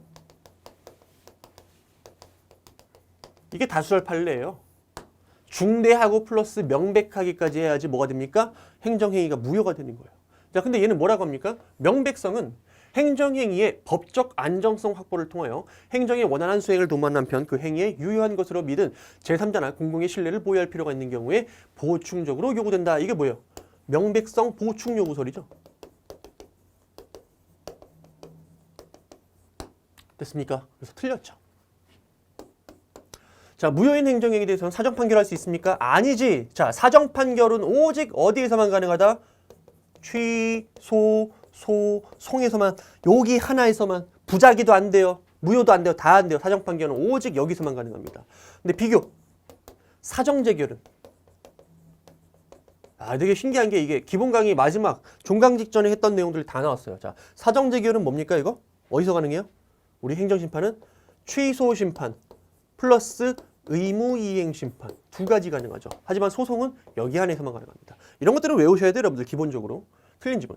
자, 거부 처분에 대한 무효 확인 판결에서 간접 강제가 인정된다. 틀렸어요. 이거는 올해 군무원 시험에서도 출제가 됐던 부분이고 기존에도 많이 출제됐던 부분이에요. 자, 간접 강제 어디서만 인정된다? 취소 소송. 자, 그 다음에 무효에서는 인정이 안 돼요. 그 다음에 부작위 위법 확인 소송이 더 인정됩니다. 간접 강제는. 그래서 우리 행정소송법이 무효 확인 소송에서 간접 강제를 인정하지 않는 것에 대해서 우리 학자들이 요거를 입법의 불비라고 주장하기도 합니다. 이러한 비판이 있습니다. 비판. 요게 어디? 우리 공무원 시험에서 또 한번 올해 출제됐습니다. 얼마 안 됐어요. 따끈따끈한. 그대로 출제가 됐어요. 이거. 뭐냐? 우리 행정심판 같은 경우에는요. 간접강제가 무효, 취소, 의무행 심판 다 인정되거든. 근데 소송법만 이상하게 취소 부작위만 인정되고 무효에서 인정이 안 돼요. 심판법과 다르게. 그러다 보니까 뭐라 그래? 입법의 불비라는 비판이 있단 말이야. 여기까지 다 정리하셔야 돼요. 어쨌든 틀렸죠. 인정된다라고 했으니까. 그래서 정답은 1번이에요. 그래서 12번까지 진짜 틀릴 만한 문제가 정말 한 문제도 없었어요, 여러분들. 자, 기속행위와 재량행위에 대한 설명으로 자, 옳지 않은 거. 자, 재량행위는 요건이 충족되어도 공익과 이익 형량을 통해서 자, 비교 형량 꼭 거쳐야 돼요. 재량행위를 적법하게 행사하려면 법에 정해진 효과를 부여하지 않을 수 있다. 이거 맞는 지문이에요. 이거 맞는 지문. 그다음에 기속행위의 경우 법원이 사실 인정과 관련해서 법규의 해석 적용을 통하여 일정한 결론을 도출한 후 맞죠? 왜? 기속행위는 뭡니까? 답이 있잖아. 법에 정해진 답이 있단 말이야. 그러니까 법원이 어떻게 해요? 일정한 결론을 도출한 다음에 그 결론에 비추어서 이 기속행위가 법에 저촉되는지 저촉되지 않는지를 판단하는 거예요. 너 이거 맞는 지문. 반면에 재량행위는 일정한 답을 도출하지 않고 재량의 일탈 남용 여부가 있는지만 심사를 하죠. 그 다음에 의제되는 인허가가 재량행위입니다. 그때 주된 인허가가 기속행위입니다. 그럼 뭐가 된다? 이거 합쳐지면 재량행위예요. 대표적으로 어떤 경우가 있습니까? 이거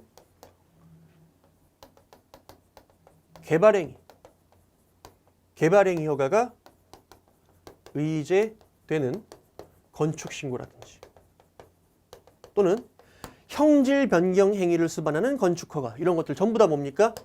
실제 건축신고라든지 건축허가는 일반적으로 기속행위지만 의제되는 것이 재량이기 때문에 결론적으로 재량으로 봤어요. 됐습니까? 그럼 빈출이에요. 이거 너무 빈출. 사실의 존부에 대한 판단 이게 좀 까다로웠을 텐데 여러분들이 1, 2, 3번을 다 봤으면 확실히 맞으니까 그냥 4번 찍는 거예요. 근데 실질적으로 이게 그렇게 어렵진 않는데 시험장에선 살짝 헷갈렸을 수도 있어요. 자, 사실의 존부에 대한 판단에도 재량권이 인정될 수 있으므로 헛소리죠, 여러분들. 사실 존부에 대한 판단에 어떻게 재량권이 있습니까? 자, 사실 존부에 대한 판단은 뭐야? 팩트야, 팩트. 팩트에 재량권이 있어요, 여러분들? 아니지. 자, 여러분 잘 생각해봐. 영업정지 처분을 했는데 영업정지 처분을 한 이유가 편의점 사장이 청소년에게 담배를 팔았대요. 그러면 담배를 팔아야지만 영업정지를 할 수 있는 거예요. 아무리 영업정지가 재량이라 하더라도. 담배를 안 팔았는데 그걸 이유로 영업정지를 할 수 있어 없어? 없어요. 이 팩트는 뭡니까? 말 그대로 자연적인 사실이에요. 행정청이 이 팩트를 마음대로 인정하거나 부정할 수는 없는 거예요. 있는 그대로 인정을 해야지. 그러한 사실들이 인정됐을 때 뭐야? 영업정지를 할지 말지를 결정하는 거예요. 바로 요거예요. 1번. 그거는. 1번과 4번은 다른 거야. 요건 충족되었을 때 영업정지를 안 할 수도 있겠지만 사실 존부, 담배를 팔았냐 안 팔았냐 이거는 뭐야? 재량이 없습니다. 따라서 사실을 만약에 오인했다. 사실을 오인했다. 즉 담배를 팔지도 않았는데 담배를 팔았다. 청소년에게. 그렇게 오인을 해가지고 영업정지 처분을 했습니다. 그럼 어떻게 됩니까? 이 처분은 위법한 처분이 되는 거예요. 재량의 일탈 남용에 대해서 위법한 처분이에요. 그래서 우리 그 뭡니까? 5가 아니라 X죠. X. 틀린 질문. 자, 우리 그 판례, 즉 기속행위에 대한 심사 방식 말고 재량행위에 대한 심사 방식, 요거 판례 다시 한번 익히셔야 돼요. 자, 재량행위는 어떻게 판단한다, 여러분들 법원이? 일정한 결론을 도출함이 없이 재량의 일탈 남용 여부만을 판단한다. 그죠? 그때 재량의 일탈 남용이 있는지 여부를 심사하는 기준으로 그 기준 중에 하나가 뭐가 나옵니까? 사실 오인이 나오죠. 사실 오인하면 재량의 일탈 남용이 있는 거예요. 담배를 안 팔았는데 팔았다 이런 식으로. 또는 목적이 부당하다든지 동기가 부정하다든지 이런 식으로 영업정지하는데 저놈이 꼴보기 싫어서 할 수도 있잖아. 그런 건 뭐야? 재량의 일탈 남용으로 위법한 처분이 되는 거예요. 됐습니까? 요거 체크해 주시고. 그래서 되게 쉬웠어요. 그다음에 14번 공법 사법 구별 옳은 거. 자, 입찰보증금의 국고기속조치. 요거는 너무 빈출이야 진짜. 자, 입찰보증금을 우리가 뭐라고 한다고? 사법상 설명 안 할게요 이거. 제가 기억이 안 나는데 올해 지방직이었나요? 국가직이었나? 둘 중에 하나가 있습니다. 한번 체크를 해서 한번 찾아봐 주시기 바라고요. 그럼 당연히 이건 뭐예요? 사법행위. 이거 모르시는 분들, 행정법을 공부했다면 이걸 모르시는 분들은 거의 없을 것 같아요. 그 다음에 행정재산의 사용수익에 대한 허가. 이게 뭡니까? 강학상 특허죠. 강학상 특허. 특허라는 뭡니까? 행정처분이에요. 사법상의 법률행위일 리가 없습니다. 그 다음 개발부담금 부과처분이 취소됐어. 그러면 내가 낸 돈 돌려달라는 이 부당이득으로서의 가후납금 반환 청구 소송. 이거 뭐야? 민사소송이죠. 사건이에요. 사건. 민사소송. 자, 부당이득 반환 청구권은 공권이 아니라 사건으로 보고 따 우리 판례 빈출이죠. 자, 공익사업을 위한 토지 취득 및 보상에 관한 법률에 의한 협의 취득은 뭐라고 이거? 사법상 매매계약이라고 얘기를 했잖아요. 그래서 지난 문제, 우리 강론 문제에서 요거 또 출제가 됐었습니다. 정답은 4번이에요. 이걸 어떻게 틀리죠? 그죠? 이거 여러분들 틀리신 분들을 비난하는 게 아니에요. 여러분들은 당연히 실수할 수는 있어요. 근데 제대로 공부했다면 이런 문제는 절대 틀리시면 안 돼요. 저는 이제 팩트만 말씀을 드리는 거예요. 그 다음에 15번. 공공기관의 정보공개에 관한 법률상 정보공개에 관한 설명으로 자, 틀린 거죠, 이번엔. 틀린 거예요. 자, 정답이 3번이거든. 3번 이거 어디서 봤어요? 우리 기출에서도 봤어요. 이게 2017년도 기출이 2017년도 최신 판례거든요. 최신 판례고 기존에 기출이 있습니다. 기출이 있고요. 그다음에 우리 최신 판례 특강 때도 이거를 봤어요. 그럼 당연히 어때요? 이거는 아셔야 돼요. 자, 외국 또는 외국 기관으로부터 비공개를 전제로 입수한 정보. 자, 외국 기관으로부터 비공개를 전제로 입수했다고 해갖고 이게 무조건 비공개가 되는 거야? 아니라고 얘기했죠. 우리나라 기관도 아니잖아. 맞습니까? 그래서 곧바로 비공개 대상 정보에 해당하는 것은 아니다라고 얘기를 해야 돼요. 정답은 3번이에요. 그럼 맞는 거 해볼까? 이거 너무 빈출이죠. 정보공개 청구권자, 모든 국민이라고 했죠. 국적만 있습니다. 자연인, 법인, 권리능력, 사단, 재단 포함. 그 다음에 뭐 재단의 경우에는 설립 목적을 불문한다. 더럽게 많이 출제된 거예요. 물론 외국인도 가능하죠. 외국인. 근데 외국인은 일정한 경우에만 가능합니다. 예를 들어서 뭐 학술 목적이라든지 이런 식으로. 그다음에 공개 청구된 정보가 수사 의견서인 경우 수사의 방법 및 절차 등이 공개되더라도 수사기관의 직무 수행을 현저히 곤란하게 하지 않는다. 이거 법문안 그대로예요. 판례도 있지만 판례의 문제를 출제했지만 실질적으로 이거 법문안 그대로예요. 이런 수사와 관련된 게 직무 수행을 현저히 곤란하게 하는 때는 비공개가 되지만 직무 수행을 현저히 곤란하지 않는다면 뭐야? 공개하면 되는 거잖아. 공개해도 이게 곤란하지가 않은데 비공개 대상 정보에 해당하지 않는다. 맞는지. 그다음 교육공무원의 근무 성적 평정 결과를 공개하지 아니한다고 규정한 교육공무원 승진 규정입니다. 이거 행정규칙이죠. 우리 이 정보공개법 9조 1항 제1호에 보시면은 뭐라고 되어 있습니까, 여러분들? 법률 또는 법률의 위임에 의한 명령, 즉 위임 명령이죠. 즉 법률이랑 위임 명령에 의해서 비공개로 된 사항은 비공개가 된다라고 돼 있죠. 그죠? 그러면 법률도 아니고 얘는 뭐야? 위임 명령도 아니에요. 그러면 얘로 비공개로 정했다고 해갖고 비공개가 됩니까? 아니란 얘기야. 따라서 얘를 근거로 정보 공개를 거부하는 것은 위법하다. 맞는 지문이죠. 맞는 지문이에요. 그래서 요 문제도 사실상 난도로 따지면 하 수준이에요. 그러니까 예를 들어서 이게 9급 시험 문제라고 해도 쉬운 문제였다라고 평가할 수가 있습니다.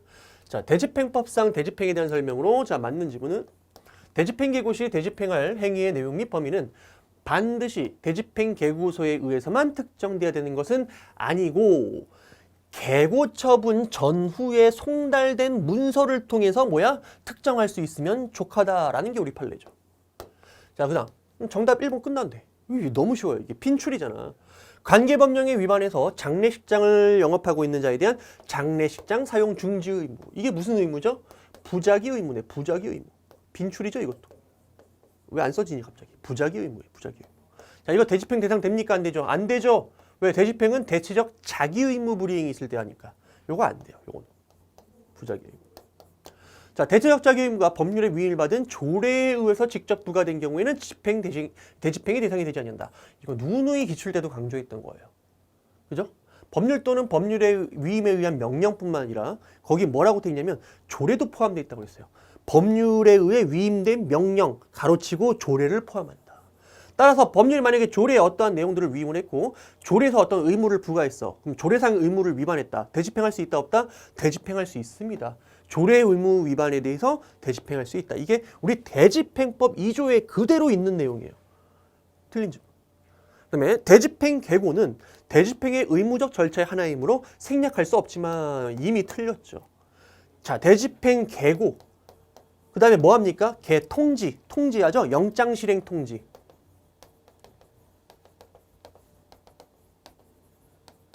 그 다음에 이제 대집행 실행하고 비용 징수할 거예요. 그때 계고랑 영장 실행 통지, 계통 이거 둘 다 뭐예요? 준법률 행위적 행정행위로서의 통지죠. 그리고 얘네들은 둘 다 뭐야? 급속한 이유가 있으면 생략이 가능합니다. 둘 다. 급박한 이유가 있으면 곧바로 대집행 실행할 수 있다는 얘기예요. 이거 생략하고. 그래서 앞에서 틀렸어요. 근데 뒤에는 맞습니다.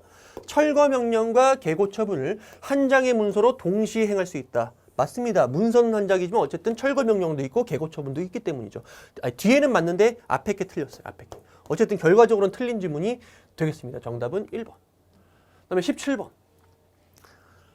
행정의 실효성 확보 수단에 대한 설명으로 자 틀린 거. 자 이것도 제가 얼마나 강조했습니까 여러분들. 2번이죠. 정답 2번. 2번. 이거 특히 제가 최신 판례 때도 엄청나게 강조했던 거예요. 여러분들. 이행강제금. 자 얘가 처분성이 인정되느냐와 관련해 갖고 자 이행강제금에 대한 별도의 불복수단을 두고 있으면 얘는 행정처분이 아니야. 마치 검사의 불기소 처분 같은 경우에는 검찰청법상의 항고, 재항고, 그 다음에 형사소송법상의 재정신청이라는 별도의 불복 절차가 따로 있기 때문에 행정소송의 대상이 될 수가 없어요. 그래서 우리 검사의 불기소 처분은 행정처분이 아니라고 얘기를 했죠. 이행강제금도 마찬가지야. 별도의 불복수단이 있으면 이건 처분이 아니에요. 별도의 불복수단이 없을 때 비로소 뭐가 되는 거야? 항고소송, 즉 행정소송의 대상이 되는 행정처분이 될 수 있다는 얘기예요. 그래서 이 이행강제금의 법적 근거를 봤더니 농지법상의 이행강제금이 있었고 그 다음에 건축법상의 이행강제금이 있었어요. 근데 기존의 이 기출문제들은 대부분 여기에 몰려 있었어요. 이것만 거의 주구장창 물어봤거든. 자, 건축법 같은 경우에는 과거에는 별도의 불복수단이 있어요. 이 비송사건 절차법상의 과태료 재판이라는 별도의 불복 절차를 따로 두고 있었는데요. 현재는 그게 삭제됐단 말이야. 그러면 다시 얘는 별도의 불복 절차가 있어 없어? 없어요. 따라서 얘는 행정처분성이 인정됩니다. 항고소송의 대상으로 삼을 수 있다는 얘기예요. 반면에 농지법상의 이행강제금 같은 경우에는 뭐야? 비송사건 절차법상의 과태료 재판이라는 별도의 불복 절차를 따로 마련하고 있단 말이야. 그러면 글로 가라 이 얘기야. 행정소송 제기하라는 게 아니라. 그럼 얘는 처분성이 인정될 수 있어 없어?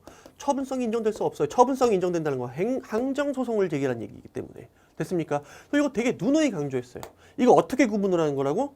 별도의, 즉 항고소송이 아닌 별도의 불복 구제 절차의 존부에 따라 결정하는 것입니다.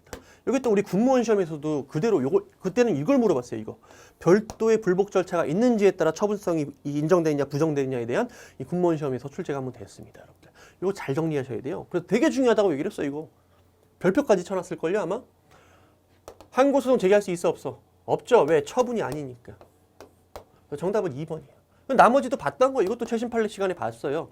자, 본세와 가산세 각각의 세액과 산출근거 등을 구분해서 기재해 우리가 어떻게 세금이 부과되는지를 정확하게 알 수 있잖아. 뭉뚱그려서 합산해서 기재하면 안 되잖아. 이게 어떻게 계산되는지 알 수가 없잖아. 그럼 이유 제시는 이런 식으로 하는 거예요. 그 다음에 지방자치단체 고유자치사무를 수행하던 중 누가? 공무원이 도로법 규정에 의한 위반 행위를 한 경우 그때 지방자치단체가 양벌 규정에 따라 처벌 대상이 되는 법인에 해당되느냐? 맞는 지문이죠.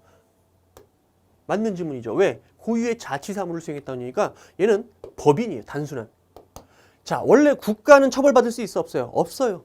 국가는 처벌을 할 수 있는 주체이지 처벌을 받을 수는 없단 말이야. 그래서 우리 국가는 처벌받을 수가 없어요. 국가기관 이런 것들은. 근데 지방자치단체 같은 경우는 처벌받을 수 있는 법인에 해당돼요. 근데 두 가지 경우수를 생각해야 돼.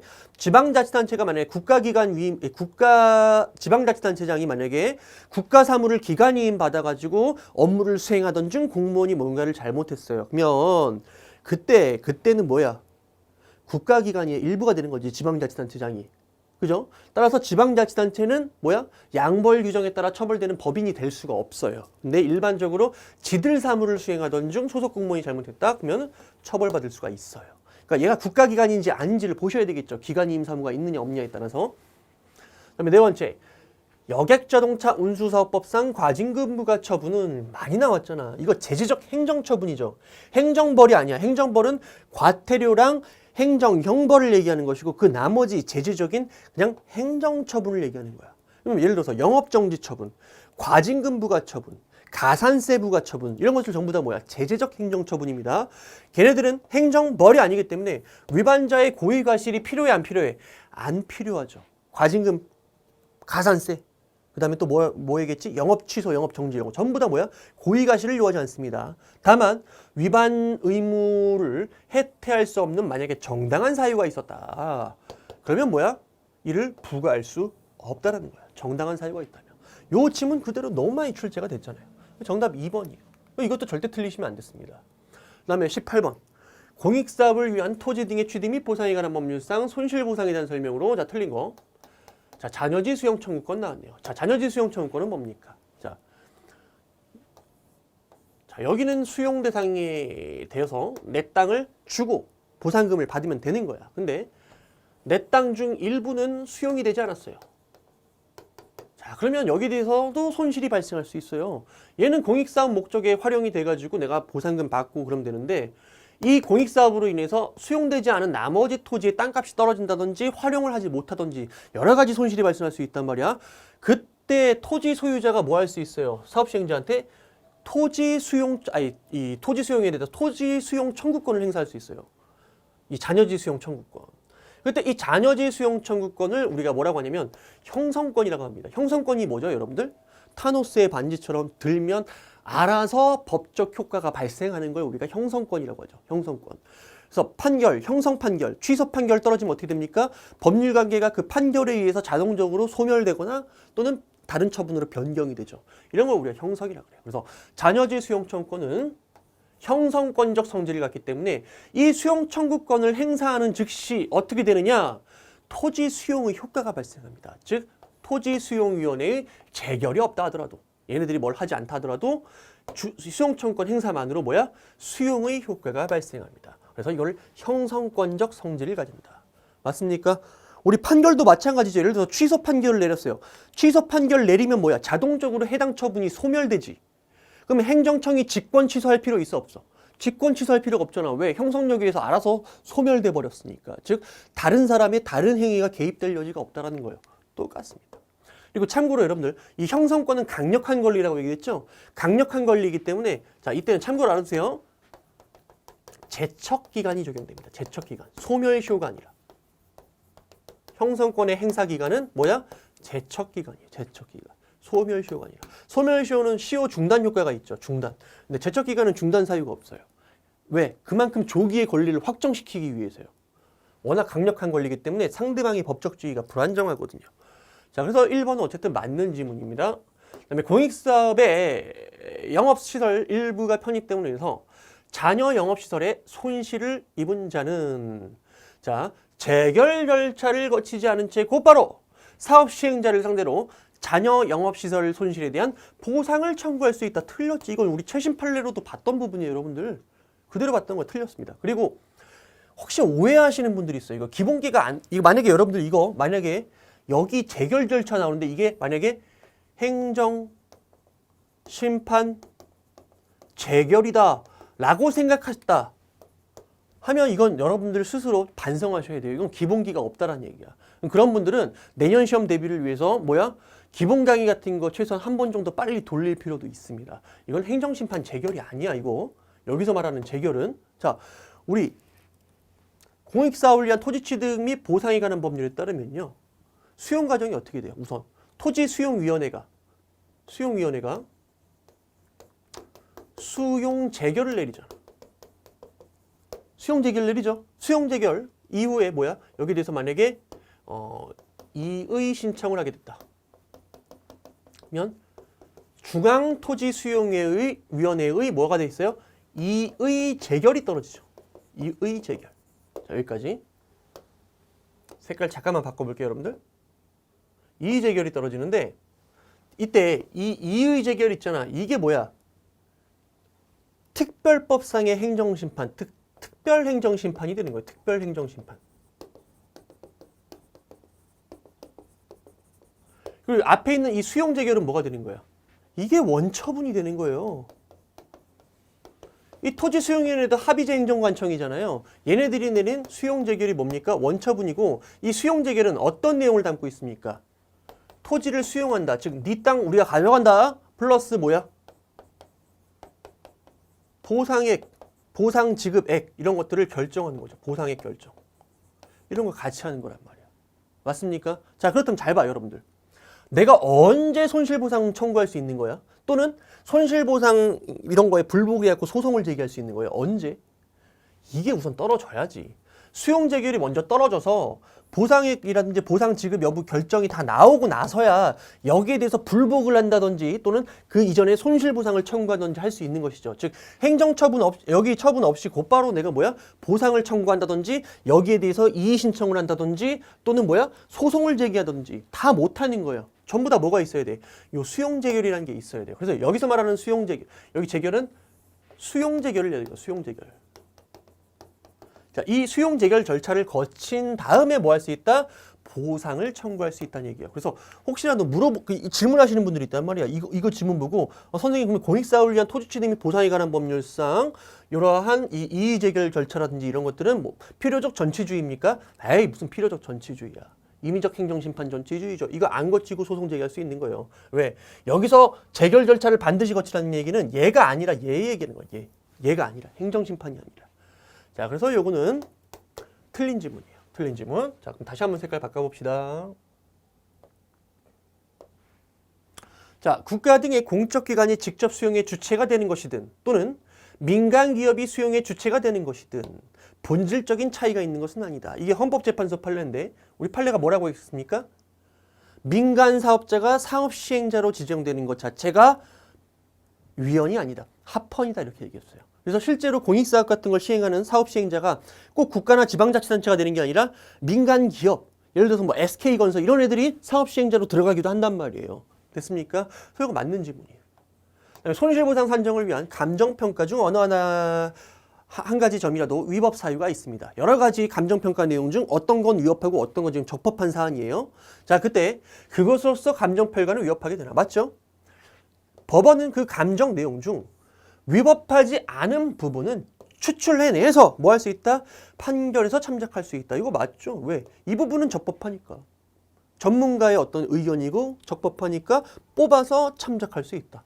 맞는 지문이 되는 거예요. 실질적으로 여러분들 최신 판례에서 봤던 정답 2번을 빨리 체크할 수 있어야 합니다. 자, 그 다음 19번 넘어갈게요. 지금까지도 여러분 틀린 문제가 없었습니다. 솔직히 말씀을 드리면. 물론 이 시험 틀린 거에 대해서 여러분들이 내 얘기를 들으면서 마음 아파하시는 분들도 있겠지만 저는 정확하게 여러분들한테 말씀을 드려야 돼요. 제가 어려운 건 진짜 어렵다라고 얘기해요. 지난 경찰 시험 같은 경우는 진짜 어려웠거든. 행정소송에 대한 설명으로 자 틀린 거. 자, 무효 확인 소송에서 무효 확인을 구할 법률상 이거 뭐랑 똑같다 여러분들? 취소 소송에서의 법률상 이익과 동일합니다. 이익과 동일해요. 뭐는 요구하지 않는다? 보충성. 즉 보충성은 요구하지 않습니다. 원래 민사소송 이런 것들은 이 확인해소를 제기할 땐 그보다 더 적절한 이행소송이 있는지 여부를 따져서 더 적절한 이행소송이 있다면 이행소송을 제기해야 되고 확인소송은 부적법해서 받아들이지 않습니다. 근데 우리 항고소송이다 보니까 얘는 취소소송과의 통일성을 이해하기 위해서 보충성을 요구하지 않아요. 따라서 행정처분의 무효를 전제로 한 이행소송 등과 같은 직접적인 구제수단이 있는지를 먼저 따진다 안 따진다? 따질 필요가 없다라는 거. 이거 빈출이죠. 그래서 과세처분이 무효일 때 부당이득 반환 청구 소송과 같은 이행소송이 있는지 여부를 따지지 않고 과세부가처분에 대한 무효 확인 소송 제기할 수 있다는 얘기예요. 그다음에 두 번째. 요것만 보시면 되죠. 사업시행자가 토지 소유자를 상대로 동의의 의사표시를 구하는 소송. 요거 뭐야? 공법상 법률관계에 관한 소송으로서 당사자 소송이다. 맞는 지문이죠. 됐어? 이것도 이제 최신 판례에서 봤던 거예요. 그 다음 3번. 합의제 행정청의 처분에 대해서는 합의제 행정청이 피고가 되며 이거 맞는 지문이죠. 독임제 행정관청은 그 독임제 행정청 그리고 합의제 행정청 각종 위원회 있죠. 그 위원회는 그 위원회 자체가 피고가 되고 위원장이 피고가 되는 게 아니에요. 왜? 합의제 행정청 자체가 행정청이니까. 됐습니까? 그래서 합의제 행정청이 피고가 됩니다. 여기다 적어볼게. 합의제 행정청.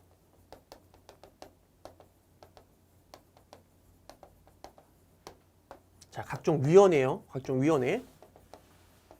자, 이때 피고가 누가 된다? 피고는 요즘 피고 얘기죠. 피고는 위원회 그 자체입니다. 위원회 그 자체. 무슨 위원회 그 자체.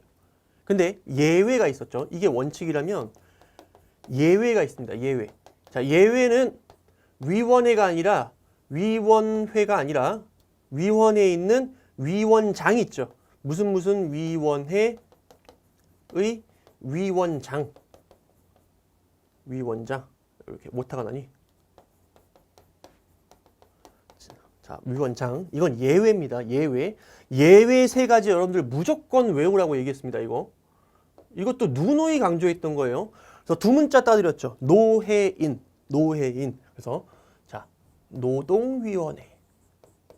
노동위원회는 노동위원회가 피고가 되는 게 아니라 노동위원회의 위원장이 피고가 됩니다. 위원장. 됐습니까? 위원장이야. 위원회가 아니라. 그다음에 해양안전심판원 아니라 장이에요. 장.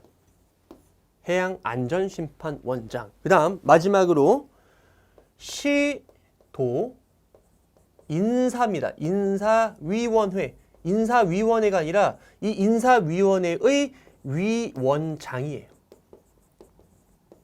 요게 세 가지 예외입니다. 예외. 위원장이 피고가 되는. 다시 보시면요. 어떻게? 노회인. 이렇게 두 문자 따주시면 돼요. 그냥 이어서 갈게요. 노회인. 이렇게. 예외. 그래서 요거 정확하게 기억하셔야 돼요. 누가 나왔습니까? 노동위원회가 나왔네요. 노동위원회. 노회인. 그러면 예의 처분 같은 경우엔 예외적으로 중앙노동위원회가 아니라 누가 피고가 된다? 위원장. 자, 얘가 피고가 되는 거예요. 그래서 3번은 틀렸죠. 3번 틀렸어요. 그 다음에 네 번째, 권한의 내부 위임이 있는 경우 내부 수임 기간은 권한이 없죠. 이거 내부 위임은 권한이 넘어가는 게 아니라고 얘기했어요. 그러면 수임 기간은 어떻게 해야 돼요? 수임 기간은 위임관청 명의로 처분을 해야 돼요. 즉 상급관청 명의로 처분을 해야 된단 말이야. 근데 만약에 수임 기간이 착오로 원처분청의 명의가 아닌 지명의로, 즉 수임 기간 지명의로 처분했어요. 그때는 어떻게 됩니까? 피고가 누가 됩니까? 우리 국민 입장에서 보이는 사람이 피고라고 얘기했어요. 그래서 명의자인 수임 기간 얘가 피고가 되는 거예요. 됐습니까? 그래서 이거는 맞는 질문이 되겠죠. 정답은 몇 번이에요? 3번이죠. 그래서 19번도 진짜 기본적인 거 물어봤다 라고 얘기할 수가 있습니다. 자, 마지막 20번이 그나마 조금 어려웠어요. 그나마 조금 어려운데 난이도 상은 아니고 한 중상 내지 중 정도 줄 수 있는 부분이에요. 자, 볼게요.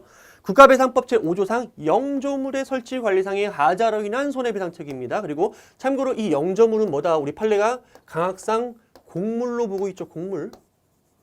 강학상 공물. 그래서 이 관리가 핵심이라고 얘기를 했어요. 소유가 아니라 관리가 핵심이고, 그 다음 이 관리를 할 때는 권한에 의한 관리뿐만 아니라 사실상 관리하는 경우도 전부 다 뭐야? 요 영조물, 즉 공물의 범위에 포함시키고 있다. 그래서 영조물의 범위를 상당히 넓게 해석하는 게 우리 판례의 태도다라는 거예요.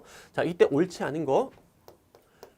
자, 1번. 공공의 영조물에는 철도시설물인 대합실과 승강장, 실제 이 철도시설과 관련된 이 설치관리상의 하자가 있을 때 국가배상 책임을 인정한 판례들이 있습니다. 그리고 이 도로상에 설치된 보행자 신호기와 차량 신호기도 우리가 기출해서 여러 번 봤던 이 영조물의 사례에 해당됩니다. 따라서 여기 전부 다 포섭되는 거 맞는 지문입니다. 1번이 헷갈리셨다면 어쨌든 넘어가세요. 그 다음 2번. 하천의 제방이 계획 홍수위를 넘고 있었다. 이거 지금 여러분들이 해석을 못해서 그래요. 2번 지문은. 그래서 7급 시험이다 보니까 이렇게 살짝 어려운 판례들도 집어넣고 있어요. 자, 하천 제방이 있는데, 자, 예를 들어서 계획 홍수위가 여기까지야. 만약에 홍수가 난다면 비가 어디까지 찬다는 얘기야? 여기까지 찬다는 얘기야. 그러면 하천 제방은 이거보다 위에 쌓아야 돼요? 밑에 쌓아야 돼요, 여러분들? 지금 계획 홍수위가 나왔잖아. 뭐 기상청이랑 다 논의를 했겠지. 그래서 이만큼이 최대 이 계획 홍수위래. 그렇다면 제방을 어디다 쌓아야 돼? 한 이 정도다 쌓아야지. 이게 이제 제방이 되겠지. 제방. 그럼 잘한 거야, 못한 거야, 여러분들? 잘한 거예요, 여러분들. 근데 우리 판례는 뭐라고 하냐면 이 제방이 계획 홍수위를 넘고 있다면 이건 뭡니까? 뭐야? 이거는 설치 관리상의 하자가 없는 걸로 보고 있어요. 제대로 잘 관리된 것으로 보고 있어요. 여기까지 키워드 잡으시면 되는 거야. 하천 제방이 계획 홍수위를 넘고 있다면 하천 이후 새로운 하천 시설을 설치할 때 하천 시설 기준으로 정한 그 다음에 그 이후에 새롭게 정한 하천 시설 기준으로 정한 여유구를 확보하지 못하고 있다 하더라도 그 사정만으로 안전성이 결여된 하자가 있다고 볼 수는 없다. 이렇게 얘기를 해야 돼요. 이거 자체로 뭐야? 안전성을 충족하고 있는 거예요.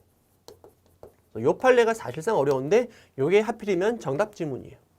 정답은 2번이에요. 3번 볼게요. 나머지는 다 쉬워요. 그리고 자, 국가나 지방자치단체가 손해를 배상할 책임이 있는 경우 영조물의 설치 관리를 맡은 자와 영조물의 설치 관리 비용을 부담하는 자가 동일하지 않으면 그 비용을 부담하는 자도, 즉 사무기속 주체가 아니한 이 비용을 부담하는 자도 손해를 배상해야 된다라고 우리 국가배상법 몇 조? 제6조 제1항에 규정을 두고 있죠. 여러분들. 다음, 사실상 군민의 통행에 제공돼 있던 도로라 하여 군에 의해서 노성, 인정, 기타, 공용 개시가 없었던 이상. 자, 공용 개시가 없었으면 이거 공물로서 인정될 수 있어요, 없어요? 없잖아. 의사적 요소로서 공용 개시가 있어야 된단 말이야. 따라서 이 도로를 공공의 영조물이라 할 수 없다라고 했으니까 이거는 맞는 지문이죠. 설사 판례를 몰랐다 하더라도 키워드를 보고 답을 낼 수 있다는 얘기예요. 이해되십니까? 그래서 실질적으로 틀린다면 20번이 그나마 상대적으로 조금 어려웠어요. 근데 강론이 되게 쉬웠고 총론 중에서도 틀릴 만한 문제가 거의 없었어요. 그래서 제가 봤을 때는 진짜로 농담하는 게 아니라 100점, 95점이 좀 수두룩할 것 같다라는 생각이 좀 조심스럽게 예상이 됩니다. 어쨌든 어려운 시험이든 쉬운 시험이든 결론적으로 여러분들이 맞출 건 무조건 챙겨야 되거든. 결론은 뭐라고 이거? 여러분들? 기출이야. 그 다음에 이제 7급 같은 경우는 최신 판례 좀 잘 챙기셔야 되겠죠. 그래서 내가 꼭 맞춰야 되는 걸 꼭 틀리지 않아야겠다라는 생각들을 여러분들이 좀 강력하게 갖고 계셨으면 좋겠습니다. 그래야 시험장에서 실수하지 않고 정확하게 정답을 골라낼 수 있다라는 거예요. 여러분들 아침부터 정말 7급 시험하고 보고 오시느라 정말 고생 많으셨습니다. 당분간 쉬면서 여러분들 모두에게 좋은 결과가 있기를 기대하겠습니다. 수고하셨습니다.